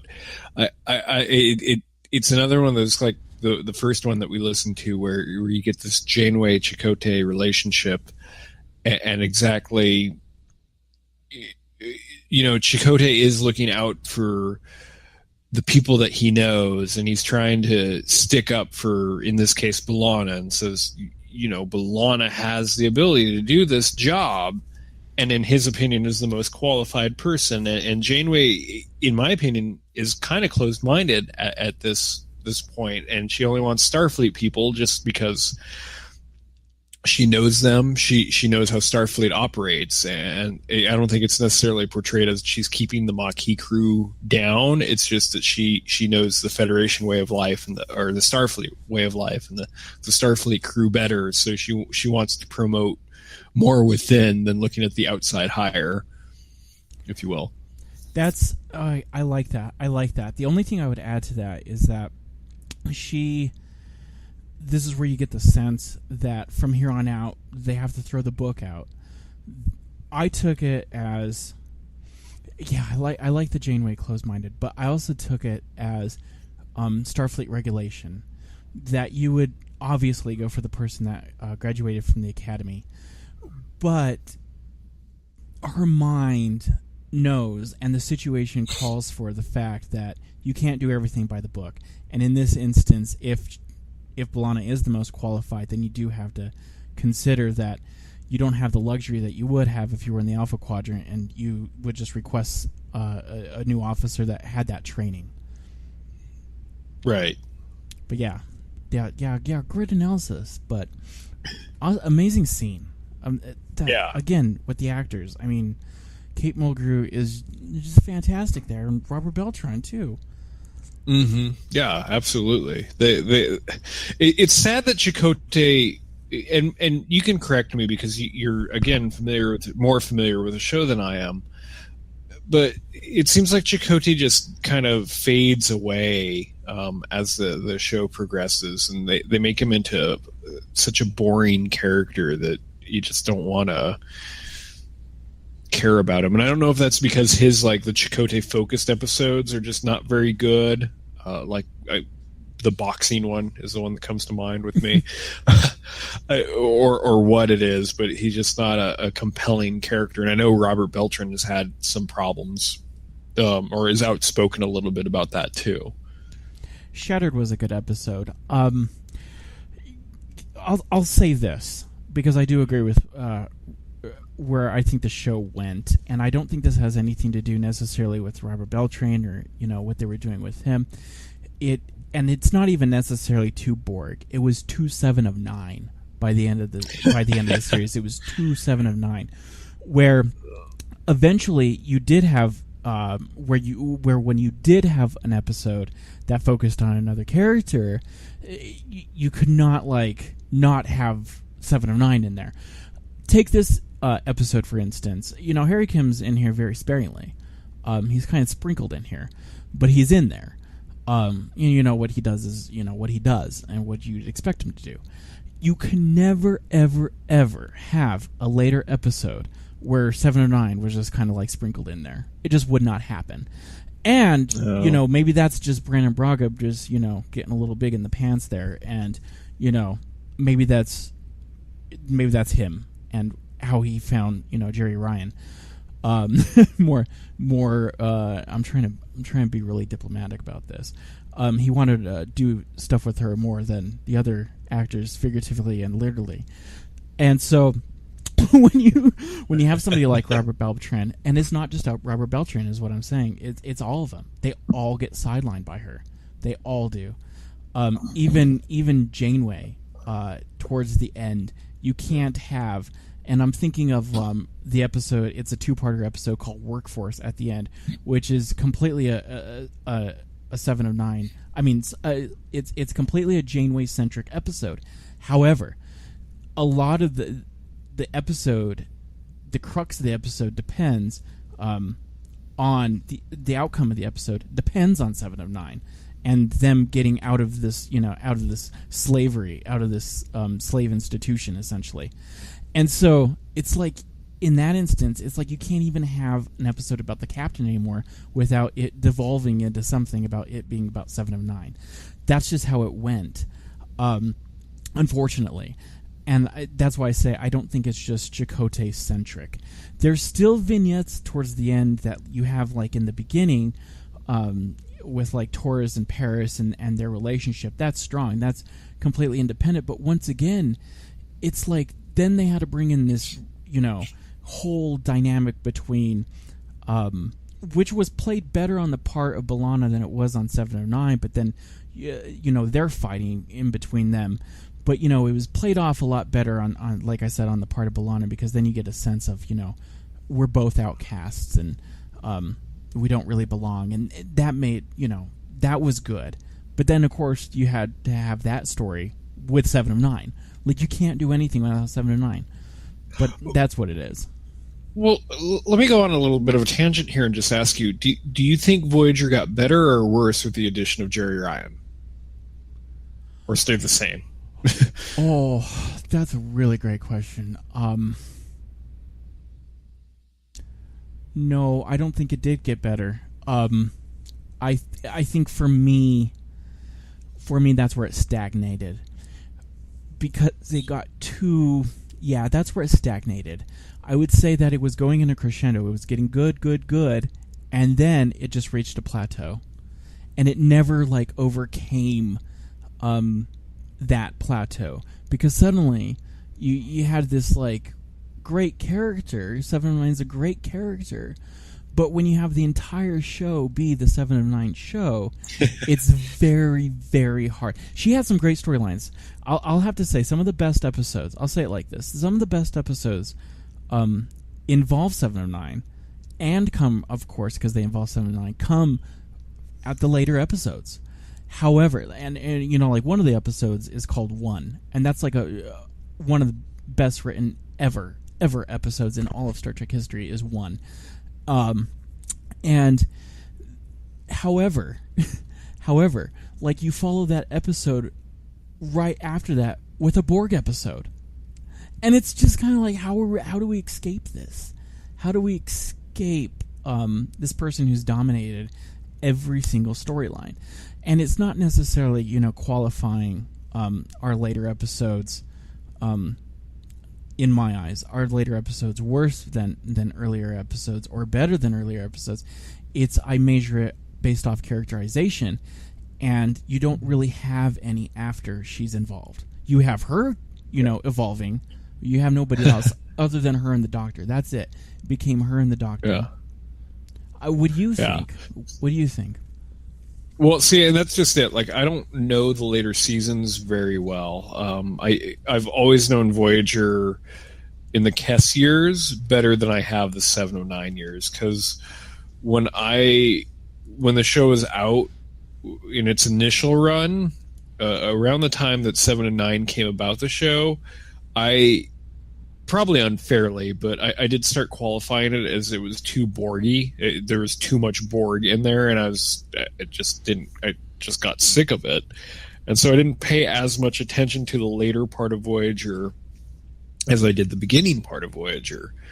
And so those episodes towards the tail end, I don't remember very well. And there's been a couple times just in the couple months that we've done this podcast where you've mentioned stuff that happens in Voyager where I'm just like, oh man, I had no idea that actually happened, or something that I completely forgot. Like Carrie, I don't remember that Carrie ever died, but I could have just forgot that he was kind of a character, a recurring character rather. I remember one time you were talking about how B'Elanna and Chakotay find out that the Maquis no longer exist towards the end, and they're kind of it creates kind of a identity crisis within them that what they were fighting for and what they've identified with on their whole experience in the Delta Quadrant is no longer there. Like I remembered that, but once you mentioned it, like once you jogged my memory. So those later episodes I don't remember very well. And you could say like, you're probably more accurate than I am. It probably wasn't too much Borg. It was probably too much 7 of 9. But one thing that I will say that really killed it for me, and this did make me not like Voyager, not go back to it for a really long time. It was, I don't remember what episode it was, and I think it's a 2-parter that happens at like a season closer.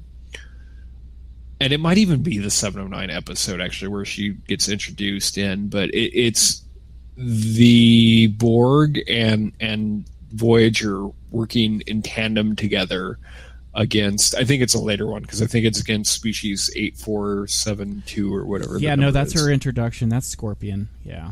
Okay. Yeah. See, and I remember not liking that episode too much because I didn't like the way they made the Borg in that episode. I didn't like that the Borg was this, at one time, this very threatening, really scary alien set of people, race, if you will, that was almost the Federation's worst enemy or scariest enemy or hugest, biggest threat at the time, and then for some reason Voyager is able to connect with them and get through without being assimilated. Well, that had really great potential. I mean, when you have an enemy that's able to take out who you thought was the most powerful enemy, that has a lot of potential. And right. then it just fizzles real fast. Because I think for both parts of Scorpion, I only like maybe like the first 30 minutes of Scorpion Part 1. And it's because of that. It's because of this great mystery. It's a fantastic mystery. In fact, it has one of the, I like Scooby-Doo mysteries a lot. And it has this Scooby-Doo mystery part where they launch this probe because they think they might be in Borg space. And, they're showing the video footage of the probe being looked at, and suddenly you see a picture of the Borg. And they're like, there's no doubt anymore. We are now in Borg space. And it's just like, dun, dun, dun. It's really cool. And then, oh my God, here's the second half of that episode, and there's a sexy Borg. And that's it. Yeah. But you're right. You brought up Extreme Risk is the episode with B'Elanna Torres. Because, I mean, she's contemplating suicide in that episode. It's just like, and that's a later episode. But I wanted to do something real quick to kind of illustrate this, with you, and for the audience. And this is just, I'm going to do this really, really quick, but this is to give you an example of how redonkulous it got. And I don't have to go very far with this, and not all of these are bad episodes either. So I mentioned the episode 1. Okay, so that's in season 4, episode 25. That's about them finding a Borg. The very next episode, Hope and Fear. That's about a guy that wants to go back to the Borg to exact his revenge because of the Borg. The episode after that, Night.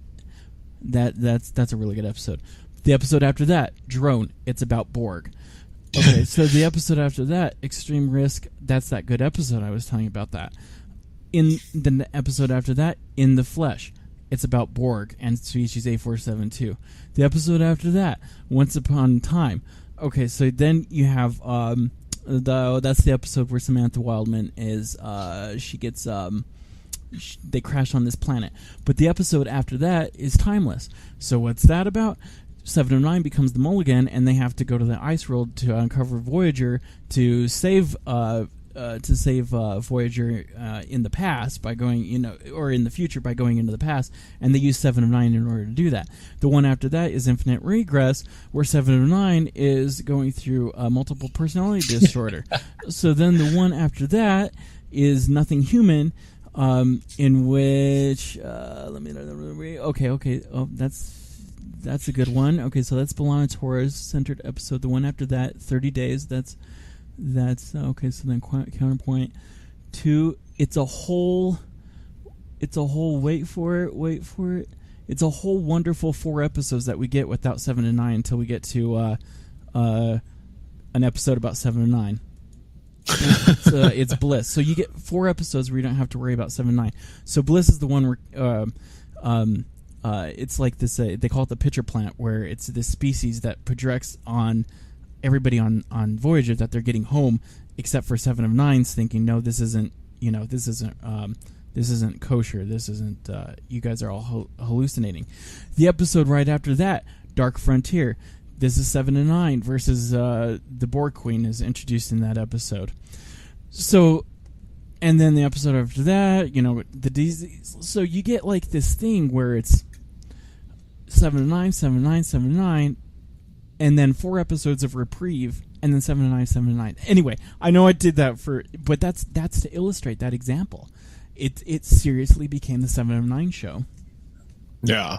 See, and I think that's probably, and this happens in season 4, season 4, which is the 7 of 9 first season, right? Right. All of that, yeah. And you so just I can't mean, escape her.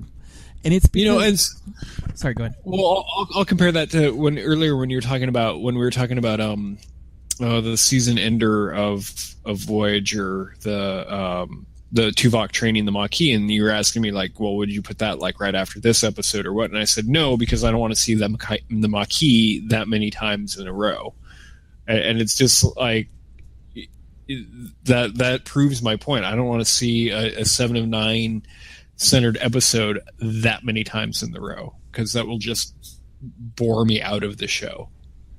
Yeah. As much as I like Spock or Kirk or anything like that, if you saw like a really Kirk centered episode every week, granted he's the main star of the show, so you're going to see him a lot, but like if you saw something that really focused on him as a character every week, you'd probably get bored pretty quick. Yeah. Yeah, unfortunately, that's true for it's true for a lot of characters. I just looked up. This is a great interview with him. But they asked him. They asked Robert Beltran. This is from StarTrek.com. This is an interview they did with him. They asked him, back when you landed the role of Chakotay, what were you expecting? What were you hoping for in terms of the character and his evolution? And he explained, I don't know. My agent asked me if I was interested in going into the audition for the role. I read Caretaker's script, although I had no idea of Star Trek. I didn't know Star Trek from anything. I liked the Caretaker script and the role of Chakotay, so I said yes. I'd be happy to go to the audition. And then he says, later on to this is really telling. He says, I will be happy, I'll go into the audition. You're going to be on Star Trek, you're going to be a commander. So he's talking. He's just talking. You're going to be on the bridge, you're going to run into this. There's Borg, you're going to die, and then they're going to bring you back. And so, like, that's Robert Beltran just kind of like going, what the hell is this show about? What the hell is this show about? Because that's true. It was in the beginning, it was this really exciting thing. And then it just became this kind of monster that I don't even think even the actors even knew what was going on with the characters that they had originated. And Brandon Braga, I think it just got out of his hands. Yeah, it's probably all First Contact's fault, right? that movie hadn't done so well, then they would have been like, whatever, we could just have a Borg here or there. Yeah. And he says later on this, the question was asked, were you always honest and open at the time about your displeasure with how Chakotay was utilized on the show when you raised concerns? Did the powers that be listen? Now, in that whole entire question, it never once asked anything about, about who he mentions. And he says, no. During the Michael Piller, Jerry Taylor years, they listened intently. It was after that, I guess when Brannon Braga took over, when the 7 of 9 character made her entrance, the focus changed. That was fine. That was fine with me, but I think the writers have an obligation to fill out all the characters if they're regular characters on a series. That's exactly, he said it best. That's the problem with that show. In those later episodes, is it just is the 7 of 9 episode. That's interesting. But yes, this episode that we got straight from. That's right. We're still talking about an episode long before 7 of 9. Back when the show was good. And it's so strange. And I'm glad you said that and you asked that, because I think for a lot of reasons, Voyager, as I've mentioned, is not like the other series. And one of the ways that it's not like the other series that is overlooked is it did have a strong beginning. It had a strong first, second, third season. It really did. And when you look at episodes like this is a very mature episode. A very good episode. So it's opposite of all the other Star Treks outside of the original series, where it starts out better than it ends up, because I like Next Generation really hits stride in 3 and 4 and even into 5, and I would argue DS9 starts hitting stride in 4 and 5, even though I don't technically like it, and Enterprise is certainly better in 4 than it is the first 3. Yeah, exactly. That's exactly what happened. That is exactly what happened with this series. And the only misstep there, the thing that Beltran was wrong on, I mean, Braga was here from the very beginning. If anything, like, Braga changed because of Jerry Ryan, and whatever was going on between, them was what was going on between them. I know that it's less interesting to read into what he wrote about the show, and more interesting to read about what Kate Mulgrew has to say about it, because she was personally furious over the fact that that Jennifer Leon was replaced. Furious over it, and they are great friends, and because of that, she never had a really great relationship with Ryan. And to this day, Ryan will even comment on how Mulgrew is a difficult person to get along with. That, to me, is more interesting than Beltran, because I think Beltran, along with everybody else, because they were just kind of silent on the whole issue, just kind of rolled their eyes at the fact that the boss was doing the actress, and giving her the good parts, essentially, is what it boiled down to, giving her the good storylines. But when you have somebody like Kate Mulgrew saying that, then wow, that's kind of interesting, because Kate Mulgrew is still the lead. But if Kate Mulgrew is, she's essentially sticking up for her, because Kate Mulgrew never has to worry about, not getting lines. Patrick Stewart never has to worry about it. Willie Shatner never has to worry about it. They never have to worry about it. So really, when you read into that, when Kate Mulgrew is saying that, she's not saying that for her own benefit. Of course, she's upset about, Jennifer Leon, but that's Kate Mulgrew saying that on behalf of the other actors. Yeah, absolutely. Have you read Mulgrew's autobiography? Yeah, in fact, I was going to quote from it tonight. That's okay. Fair enough. Yeah, though it just came out recently, right? Last year. Summer. Last year, yeah. Oh, okay, last year. Yeah. All right. Okay. Just curious. If there's any person that I knew that would have read it, it would have been you. She's a fascinating lady. Kate Mulgrew is a very fascinating lady, and she speaks very sparingly about Voyager in there, and what I'll read you from a little later on. But that show, she sacrificed a lot, and in fact, she lost a relationship over it. She sacrificed, right? Because her kids were really young then too, right? That's right. Yeah. I mean, that was. It's gotta be. And I mean, she's a great actress, and you have such a dynamic when you oh my gosh, I'm gonna kill myself. Wayne, was the Trapper John that just died? Oh, crap! I can't think of his name now either. Wayne. You know who I'm talking about, though, yeah.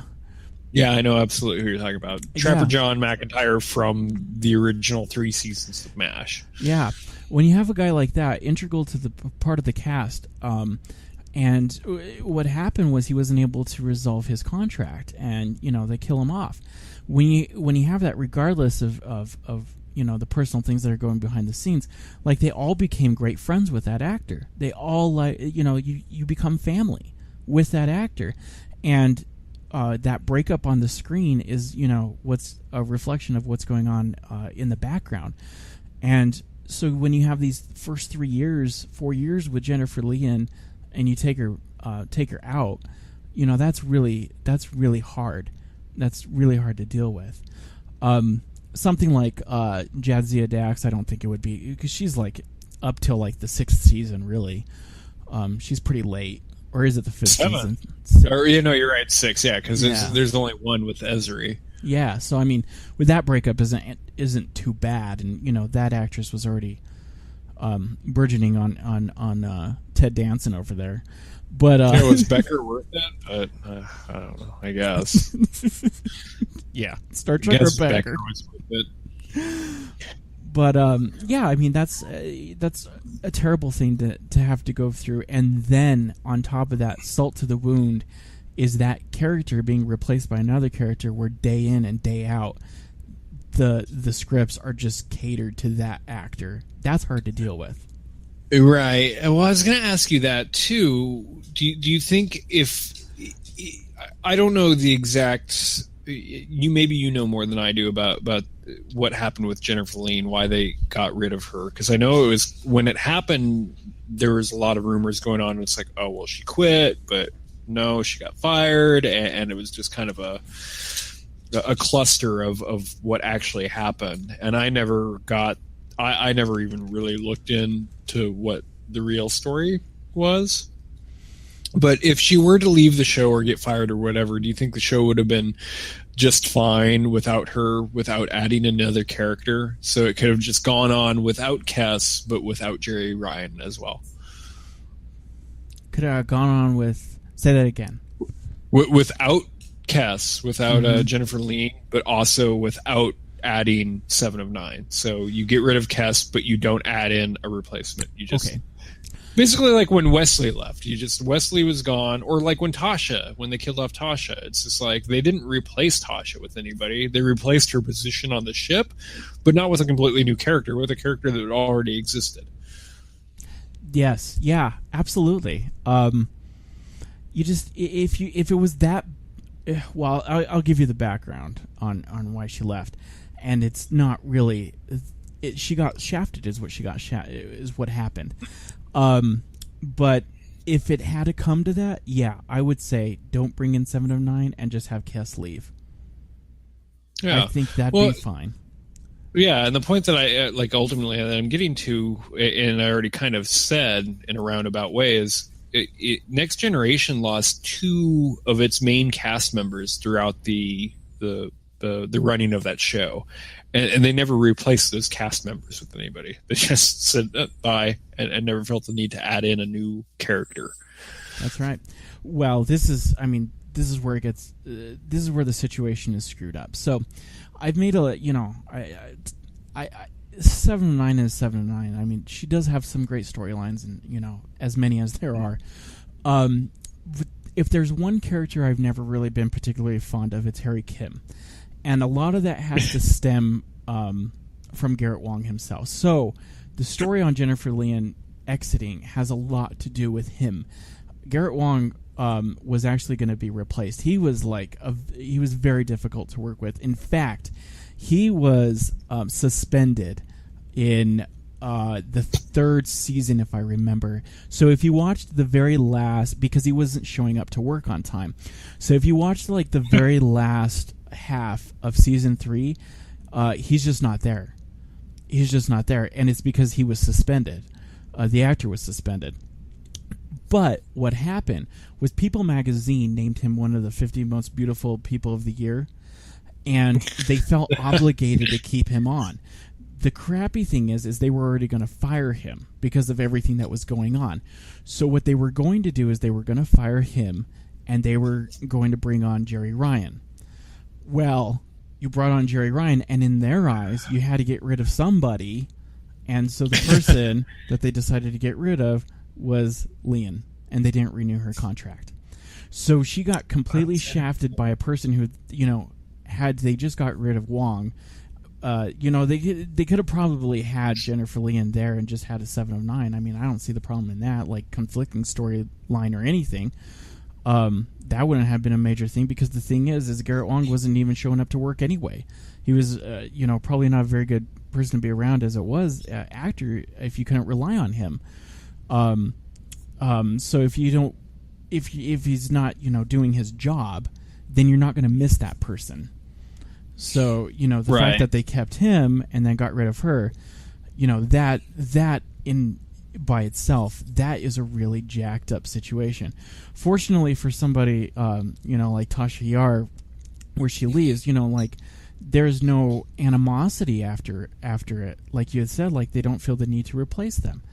And I don't even think that the actress would have been particularly hostile towards the fact of them replacing her, because the stuff that her storylines were crap to begin with, and it sounds like from reading a lot of the stuff that was going on behind the scenes in TNG, they didn't have very good producers in terms of how they treated women. It seems like Marina Sirtis was just grin and bear it, but I mean eventually it took her a little bit longer. But what happened to Gates McFadden? It took Gates McFadden longer than it did Tasha Yar to leave. But Gates McFadden went through the same thing. But then she ended up leaving for a season and coming back. But I don't think they would have looked at it as I'm sure she looked at Catherine Pulaski, and it was just kind of like haha, the joke's on you. Now you have to deal with that crazy producer. Whereas in this situation, you have an actor that is completely effed over.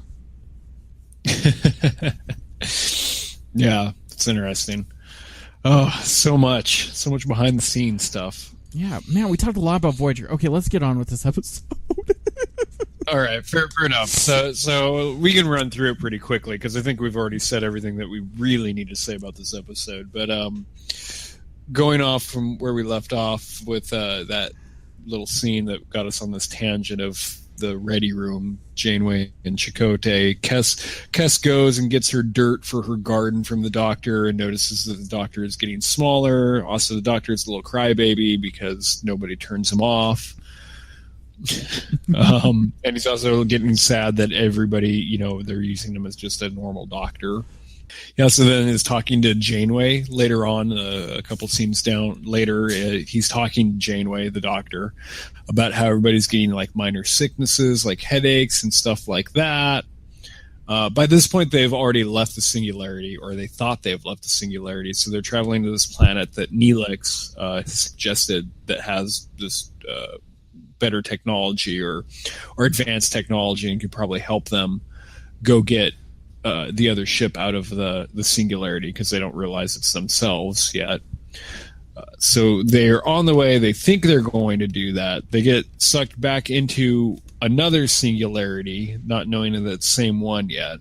And then the next clip that I have is just kind of a throwaway clip, but I wanted to talk about it real quick, because during the middle of all of this singularity, in and out of the singularity, and Maquis and who's staying, or not who's staying, but B'Elanna and everything like that, and what's happening in Engineering, you get Ensign Kim talking to Tuvok, and that's this. So I've taken a look at every major subsystem, and there's no sign of any trouble. What about the navigational array? We'll have the results in about an hour. So, I hear there's been some trouble down in Engineering. There was an altercation, but it has been resolved. No, that's not what I hear. I hear that the whole department's up in arms. That the Maquis and the Starfleet people are almost at each other's throats. I will never cease to be amazed by the human capacity for hyperbole.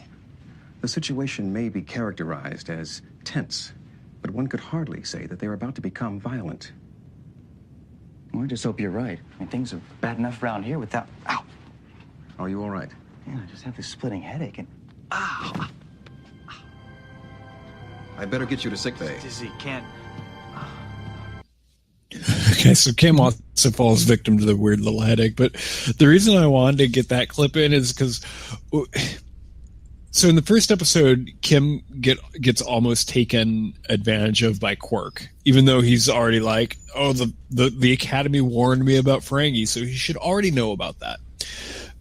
You would think. Second of all, here in the second episode, he's talking to Tuvok. He's trying to gossip with Tuvok, even though Tuvok's a Vulcan. So he should know that he should have enough wherewithal as an Academy graduate to know that Ferengi are going to take advantage of you, and that you should just stand up to them even with their weird threats.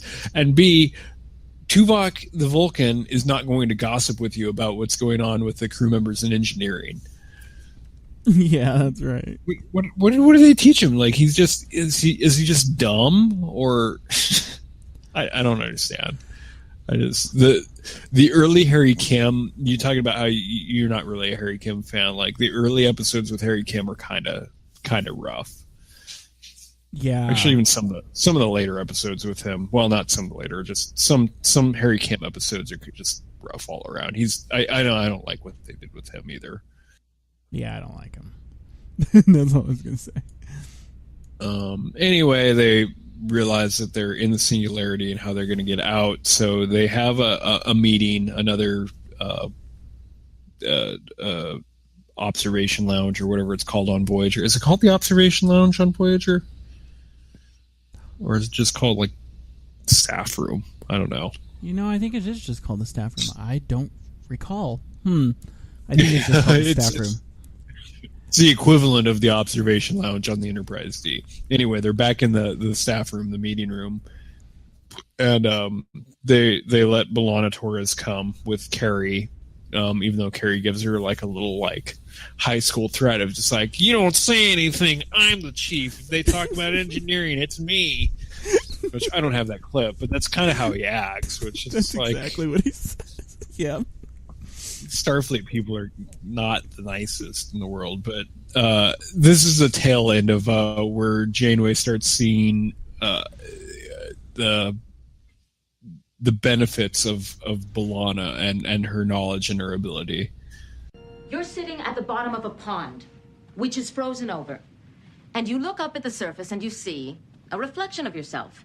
Now, you might think you're looking at another person sitting at the bottom of another pond looking back at you. And in this case, we'd be staring up at the surface of the event horizon and seeing a time-delayed reflection of ourselves. Are you saying we're the ones trapped in the singularity? Unfortunately, yes. You're right. It's the only theory that explains everything that's happened to us. We've probably been in this singularity since we felt the first jolt. Wait a minute. Wait a minute. Let me get this straight. We were cruising along at Warp 7, then we pick up a distress call and moved in to investigate. But now, you're saying that the other ship is actually just a reflection of us, and that the distress call is actually just the captain's opening hail. But we picked up the distress call before she sent the hail. How could we have been seeing a reflection of something we hadn't even done yet? Am I making any sense here? No, but that's okay. One of the more difficult concepts to grasp in temporal mechanics is that sometimes effect can precede cause. A reaction can be observed before the action which initiated it. So what do we do to get out? I'm not sure. But I do know one thing.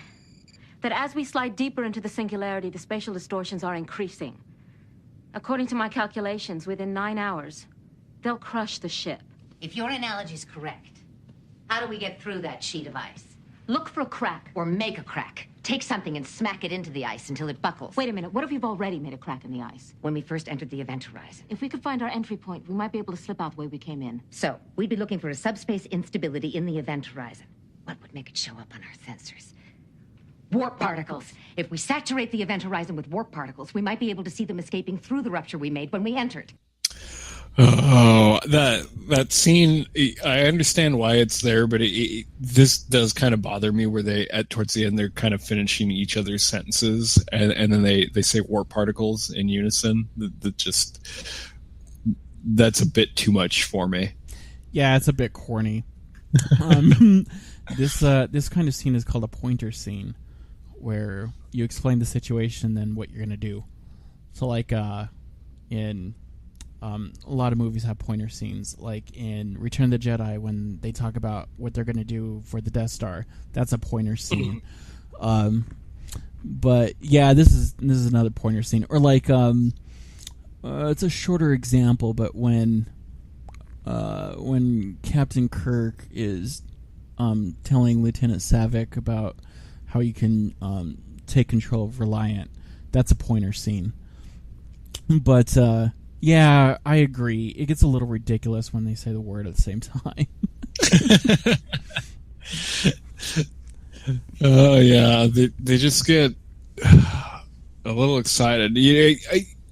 I like Tom Paris's little speech in there too, because I was kind of the same way of Tom Paris, and then Janeway's just like, no, you don't need to know temporal mechanics. It's crazy. I can accept it because it's a suspension of disbelief, and like I keep saying, a hard sci-fi kind of turn of events. So I'm okay with it. But Tom Paris lives in that world, so if he's confused and doesn't understand it, then that's just bad. Yeah.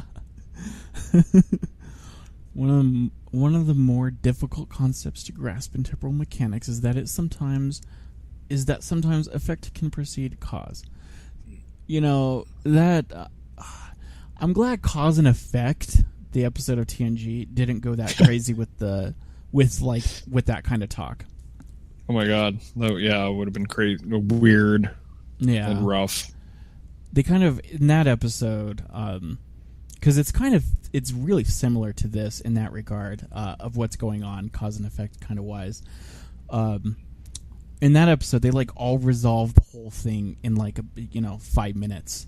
And you're just like, oh, okay. Which kind of happens in this, I guess, because this is like the whole scene where you just resolve the whole thing. But then you get they add a bonus where they have to go out there and they have to make a hole bigger. It's like when you it's like when you have to make a hole bigger. So let's use a shuttlecraft because it's and then they add a bonus of the mystery of the Scooby-Doo mystery is which Voyager is which. Right. That's the only time that this one ever goes into one of those silly little mysteries. Which right before that, and it's not them. The clip that I'm going to play is not them debating about the Voyager and which one is which, but it's before that where they're actually starting to get along, and they talk about how they know the same professor at the academy. It was somebody that B'Elanna had, and Janeway knows for some reason. So we'll just listen to it. Captain, I want to apologize for losing my temper in your ready room. I think maybe you were hitting a little bit too close to home. I respect Chakotay, but he's wrong. I'm not officer material, and we both know it. The truth is, I quit the academy because I realized I couldn't make it in Starfleet. And believe me, no one was sorry to see me go. Professor Chapman was. What? He put a letter in your permanent file, saying that should you ever reapply, he would support you. He thought you were one of the most promising cadets he'd ever taught. I fought with him almost every day. I was always questioning his methods, his assumptions, and he was always slapping me down like some upstart kid. I was surprised he didn't help me pack my bags. Some professors like students who challenge their assumptions, B'Elanna. And so do some captains. Professor Chapman wasn't alone. Many of your teachers thought you had the potential to be an outstanding officer. You had more friends at the academy than you realized. So, in an interesting way, this episode has a lot of parallels in what's going on, not only in between the factions of in Voyager, not only in the literal sense of there being two Voyagers, but also in the sense that B'Elanna has now gone through a process that Janeway was completely reluctant to, in the same way that Chakotay was trying to get Janeway to open up, Janeway has made B'Elanna opened up. And that is really, I mean, that's really complex to be able to do in an hour show. But here you get a good sense that Braga is playing off the complexities, the parallels in different mediums. Mm-hmm. Yeah, absolutely. Yeah, it's a good little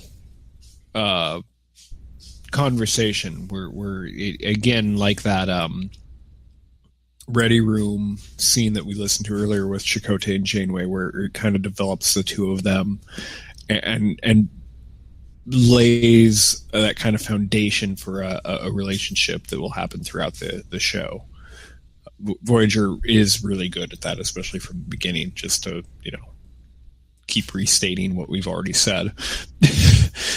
Yeah, absolutely. I was going to say, one funny thing about this, just the logistics of the scene, is it's a little lull between action scenes. So it's them leaving Voyager, and then they have this conversation where they're apparently not doing anything. And then immediately after this, like, well, which Voyager are we going to go to? We have to get back. Yep. And Janeway's right. She deduces it from which Voyager is coming and which one is going. Essentially, you got to think about in the future, because they're going to be destroyed if they kept going. Thank goodness they weren't. Could they not have scanned both Voyagers and figured out which one had two less crew members? Would that have worked? Well, I believe in temporal mechanics. If I remember my temporal mechanics right, I'm sure matter is the same. I don't know. What do you think, Mr. Newton? if matter is the same across time, then I think it would be irrelevant. You would just scan it as Voyager. Well, the NX-01 could scan for biosigns. We learned a couple weeks ago. So I would imagine that the shuttlecraft, 150 years later, probably could scan for a half Klingon on Voyager and say, oh no, the half Klingon's on this ship, the half Klingon's not on this ship, so therefore that one must be the correct ship. Not the reflection. I didn't even think about that. That's great.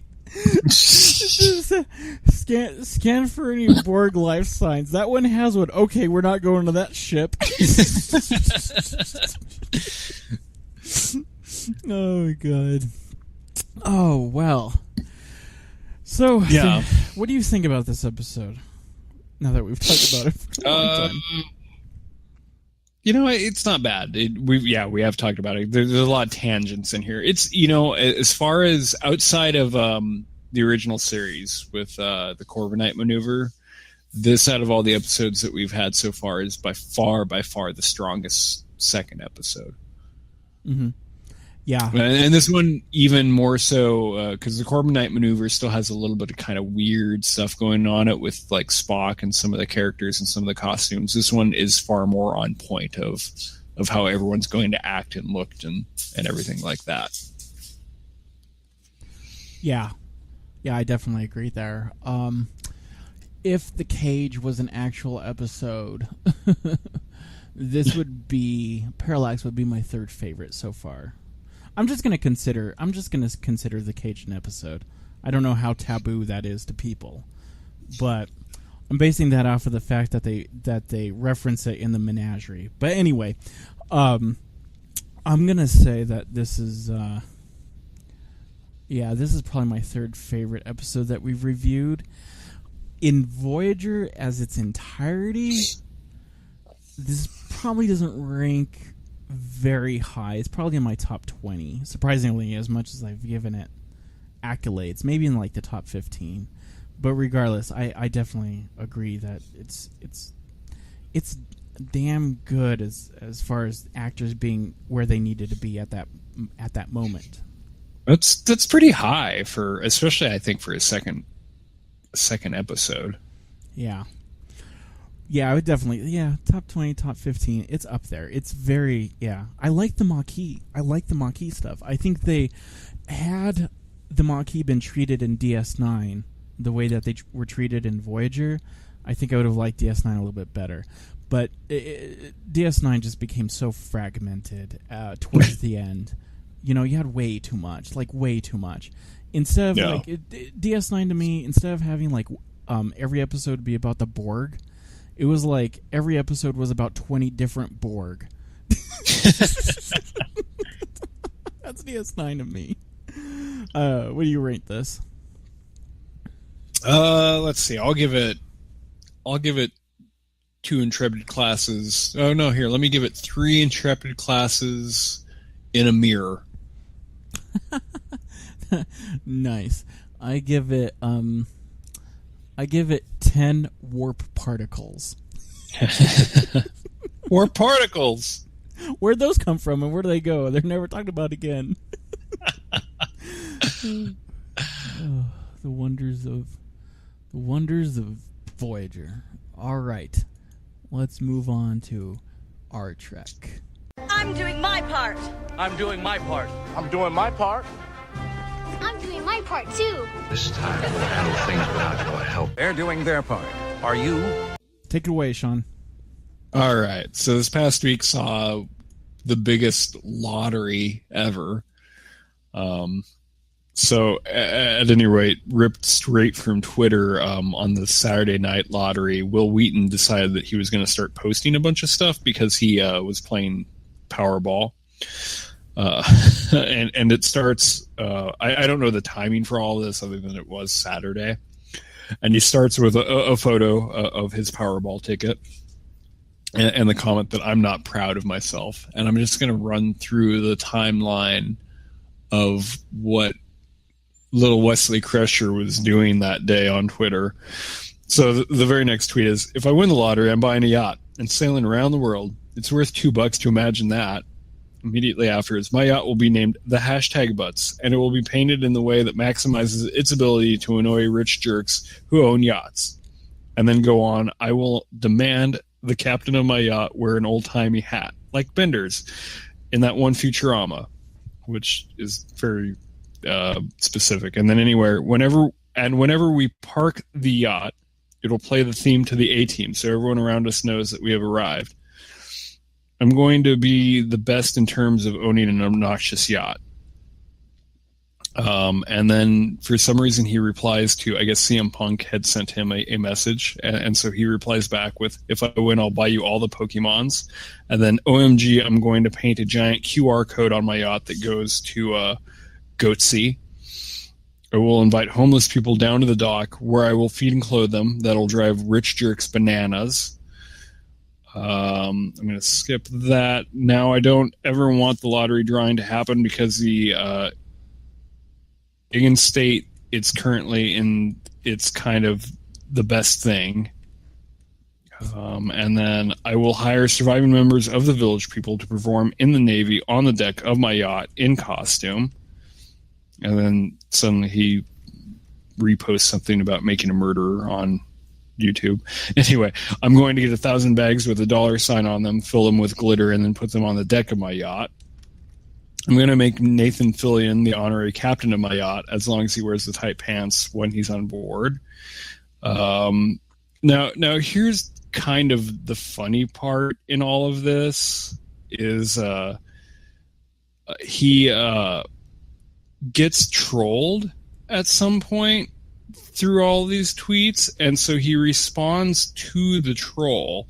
And I don't know exactly what the troll said to him, but his response was, too bad I've done nothing else with my life. Oh, here, actually, I'll read you the troll's tweet. It's, maybe if your parents spanked you, you'd have amounted to something other than being a Jar Jar Binns, B-I-N-S, of Star Trek. And his response to it is, too bad I've done nothing else with my life than that one thing almost 30 years ago. If only they'd hit me more. And then immediately after he goes, the best $2 I've ever spent in my life. And then back to the yacht. He goes, my yacht will have at least one room that is a 1-by-1 recreation of Pee-wee's Playhouse. And then it's still going on about the lottery. It's so many tweets about this lottery. If I win the lottery, I will buy this particular user's tickets to as many performances of Hamilton's as she wants. If I win the lottery, I will buy a bin, paint Jar Jar on it, fill it with rubber dicks, and give it to that guy. So he's still talking about the troll. And let me see if I've got anything else here. He's got some responsive to other people talking about his tweets, including Felicia Day in there. And then when we all found out that nobody was winning the Powerball on Saturday night, I think his last tweet for that night was, "I'm sorry to deliver this bad news to everyone, but my yacht dream isn't going to come true today." So I don't know how many tweets that was. I didn't count all of them. And in the responses, it's got to be over 20, all about this one that all started with the Powerball and then all just degraded immediately into this stupid yacht nonsense. And I'm okay with Will Wheaton, but I think this situation warrants this clip more so than it is often actually played, and it's this. Shut up, Wesley. Shut up, Wesley? Doctor.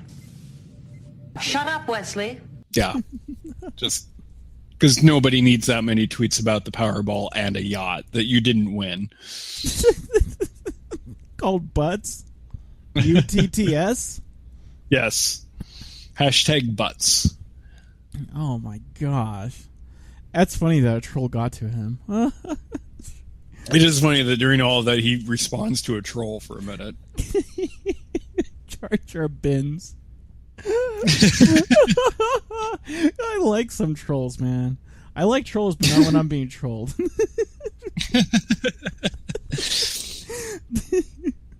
Oh, that's fantastic.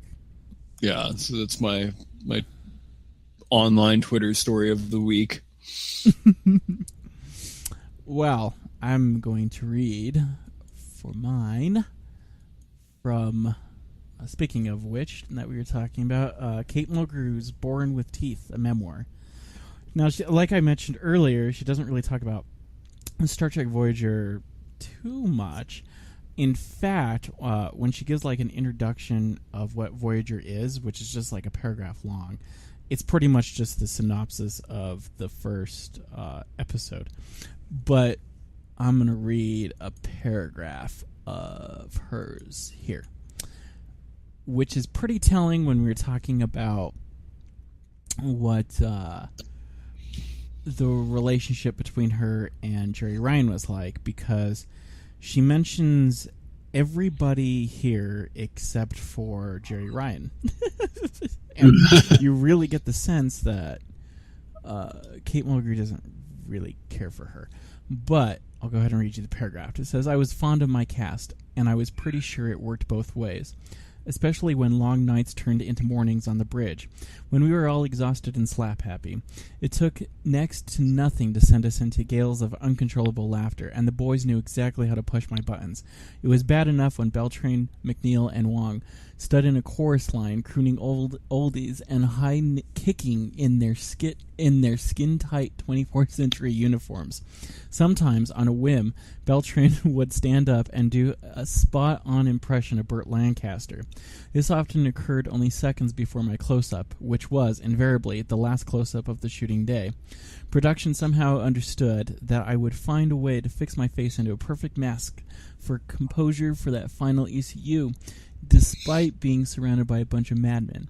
And if Ethan Phillips happened to be present, or if the doors to the turbo lift opened and Bob Picardo made a sudden, unexpected appearance, order could unravel within seconds, leaving me doubled over, gasping for breath, begging them to stop."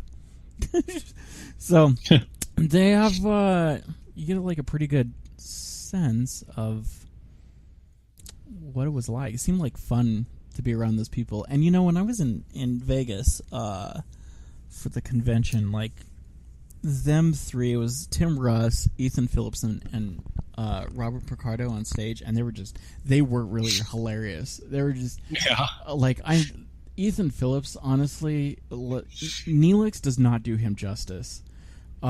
He is a fantastic actor, and he is so funny. And it's just a shame that, like, it's Neelix. Like, Neelix isn't a bad character is just kind of like, it's Neelix. Like, he's the space hobo. And, I mean, no one wants to play the space hobo.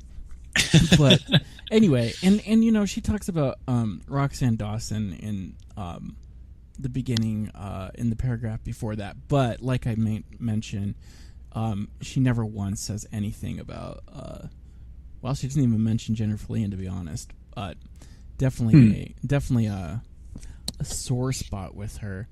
I was bad too during her time, because she was married to a politician, and they ended up getting a divorce around then. All right, yeah. Good old Kate Mulgrew. All right, nice. I'll have to get that book. I suggest it. Like I said, it's not very much into the Star Trek. She's lived an interesting life. I mean, she's really a prolific actress is how I would put it. I mean, she's done a lot of stuff, a lot of roles, and people probably know her now more so for Red on that Orange Is the New Black than they do for Captain Janeway. Yeah, pretty versatile actress, but yeah, it's very much a memoir here from my life of nothing. But, you know, I mean, she's a strong woman. That's the whole point of the, you know, Born with Teeth. She's perfect for a person like Janeway. Yeah. All right, let's get to what do we got? We got Film Trek. Saddle up. Lock and load. Star Trek Insurrection is the #1 action movie in America. Moving people out! The New York Times calls it seductively appealing.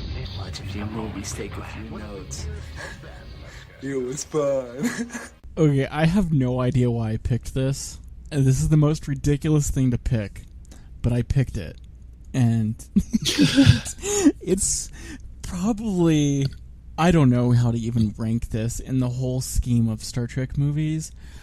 I wouldn't say it's like the most ridiculous scene, but it's the most ridiculous scene.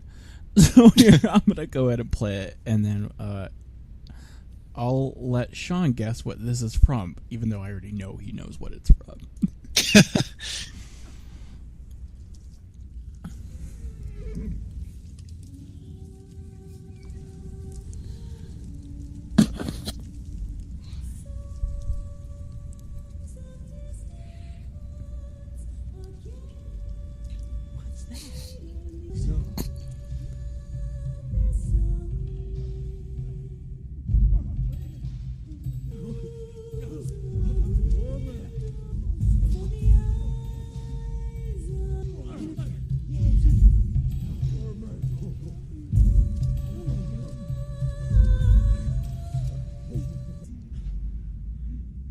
I've always wanted to play to a captive audience.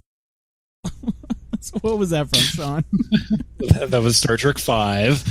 Oh my god. I remember even back when, I don't know when the first time I saw Star Trek 5 was, but how more cliche. Like, that is an actual cliche. Let's distract the guards with a beautiful girl. And they did it. Like, they did the cliche. It's just like so crazy. Yeah, that movie has so many rough spots around it. You know, is that one of those things that was supposed to be like lighthearted in the vein of Star Trek 4, but just didn't work very well? Yeah, you'd have to think. I mean, what is that? Do you know if that's actually if she's actually singing there? Because I know she could sing. She has sung. Right, yeah, and she did sing in the original series. I don't know if that's her or not. I would imagine that it would be, but honestly, I have no idea. Yeah. I mean, yeah, that one-liner at the end, you know, captive audience, because they capture them. You're right. Like, yeah, that camp. But the thing about, like, Star Trek 4... Yeah, here's a good question for you. Did you ever think... Or have you ever felt that, like... William Shatner took Leonard Nimoy's directing as a challenge? I'm not sure if that's quite it. I'd have to watch Star Trek V all the way through again because I haven't seen it in quite a while. I've seen the beginning recently, but not the whole movie in probably a number of years. I think part of the problem is the script was working in favor. And Leonard Nimoy directed Star Trek 3 as well. But I think if you're going to compare Star Trek 4 and Star Trek 5 with each other, I think the script that was given to Leonard Nimoy for Star Trek 4 probably worked in his favor, or in the movie's favor, the film's favor, as to where the script for Star Trek V worked against the film's favor, just because that kind of comedy and lightheartedness that worked so well in Star Trek IV was tried to be emulated. It felt like they tried to repeat like the funniness in Star Trek V, and it didn't work so well. And one of the main reasons is it didn't work, or why it didn't work, was because Star Trek IV is a fish out of water story. So you get Kirk and Spock and McCoy and everybody in 1980s San Francisco trying to cope with 1980s San Francisco and being very confused by it. And it's just funny based off that alone. And then to try to make that humor, on their own ship and their own world and their own timeline, it doesn't pan out nearly as well.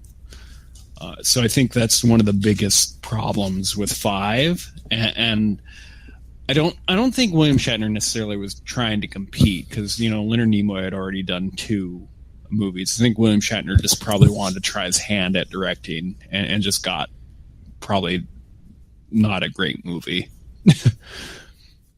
Yeah, that's interesting. I never thought about it that way, because I know it was in development hell for a long time. Mm-hmm. But I think I agree with you.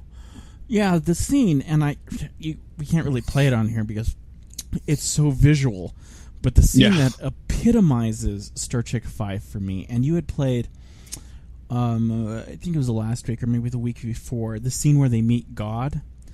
Right. That to me does not that is ridiculous, but that to me does not compare to the scene when they're in like in the elevator shaft and they're trying to climb up this ladder, and Spock just disappears and then comes back with these hover boots, and the whole joke is like they try to like all climb on Spock, him and McCoy, Kirk and McCoy on Spock because he's on the hover boots, and then they shoot up to the ceiling, and it's just like that kind of like, wow, you guys really went there. Yeah, that's such a weird movie to me. Yeah, it's a little bizarre. Going back to actually a clip that you play Scotty in the when he comes up with transparent aluminum, and how kind of funny that is when he's on the computer. Yeah. And then you compare that to Star Trek V, where I know the ship like the back of my hand, after he breaks them out of the brig and then hits his head on a pipe. It's like, well, I believe that you know the ship like the back of your hand, but I don't believe that you also hit your head on a pipe. Like, it's a funny little slapstick moment, but it doesn't make any sense. Yeah, it did not have that wittiness. And I also love in comparing the two, because the script from 5 just fails, because you can have like the chance to have like a corny script, but I really like when they're in the hospital and Dr. McCoy is just like freaking out over everything, and he's just like, my God, is this like the Middle Ages? And that is hilarious. It's like what you were saying earlier, where it's like you take a fish out of water, like that's funny, and he's like, the lady on dialysis is like, my God, like, you just can't believe it, and it's just so hilarious. But or like where Chekhov and Uhura are trying to like find directions, and that's the whole scene. They're just at this like intersection trying to find directions, and that movie's hilarious. But just you can't. But poor 5. It was doomed. They redeemed themselves in the next movie, though. Star Trek 6 was really good. That's true, yeah. Star Trek 5 is probably the weakest of all the movies, so... But Leonard Nimoy, I feel like Leonard Nimoy got the directing chair, in Star Trek 3 just because he kind of had a good agent and a good position where they wanted to make another Star Trek movie after Star Trek 2, and he's like, well, I'm dead, so I'll do it, but only if I can direct it. And so I think he kind of backed up the production and the producers into a corner, and they're like, well, okay, why not? Oh, fantastic. All right. That was mine. Anything else, Shaun? No, I don't have anything else to add. All right, let's get to audience Trek then. Open hailing frequencies. Frequencies open, sir. This is Jean-Luc Picard, captain of the Enterprise. Klaxon Splash Blanar Mikamik. All right, everybody, make sure you guys follow us on Twitter. Where can you find us on Twitter, Shaun? You can find us as a collective, the podcast, at The Trek Brothers. You can find Chris at Lethargic Nerd, all one word. You can find me at Shaun Makita, again, all one word. My first name is Shaun. You can also email us if you'd like to email us. We are at thetrekbrothers@gmail.com. We also have a new website, like Chris said at the very top of the episode. It's a Wix website. It's thetrekbrothers.wix.com. Yeah, make sure you guys get on there and comment and everything. There is a quiz, too. I'll let you guys in on a little secret, because I couldn't figure out how to do the quiz thing properly, so no matter how you answered, you got the right answers. Could have answered D for everyone, and you would have gotten it right. Yeah, the website's nice. It's got you can listen to all of our episodes through the YouTubes. You can listen to it on SoundCloud. You can there's a link to iTunes. There's a feed to our Twitter account, again at the Trek Brothers. There's a poll. There's our blog, which Chris updated his blog, or our blog, this week, so now we each have one blog post. Yeah. Going at this rate, we'll have one blog post per month. We're the worst bloggers ever. That's fine, because we're still putting out content every week, so if we only blog once a month, we're still putting a podcast out once a week.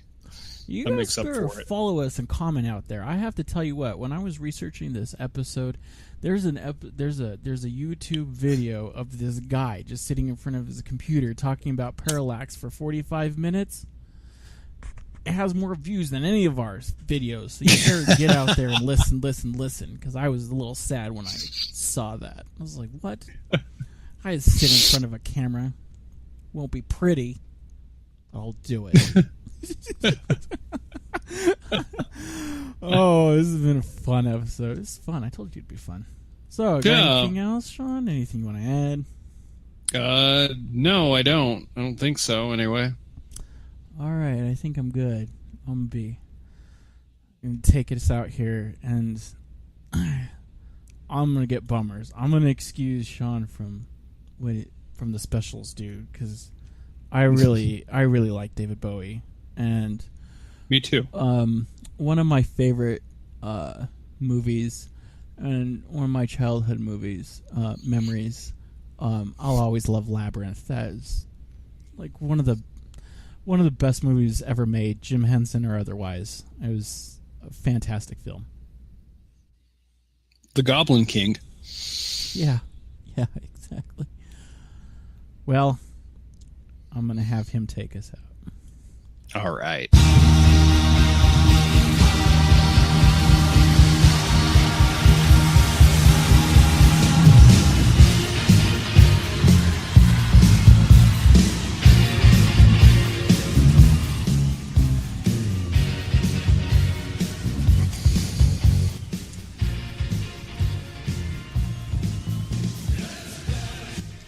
All right, everybody, you've been listening to the Trek Brothers podcast, and this is my sign-off.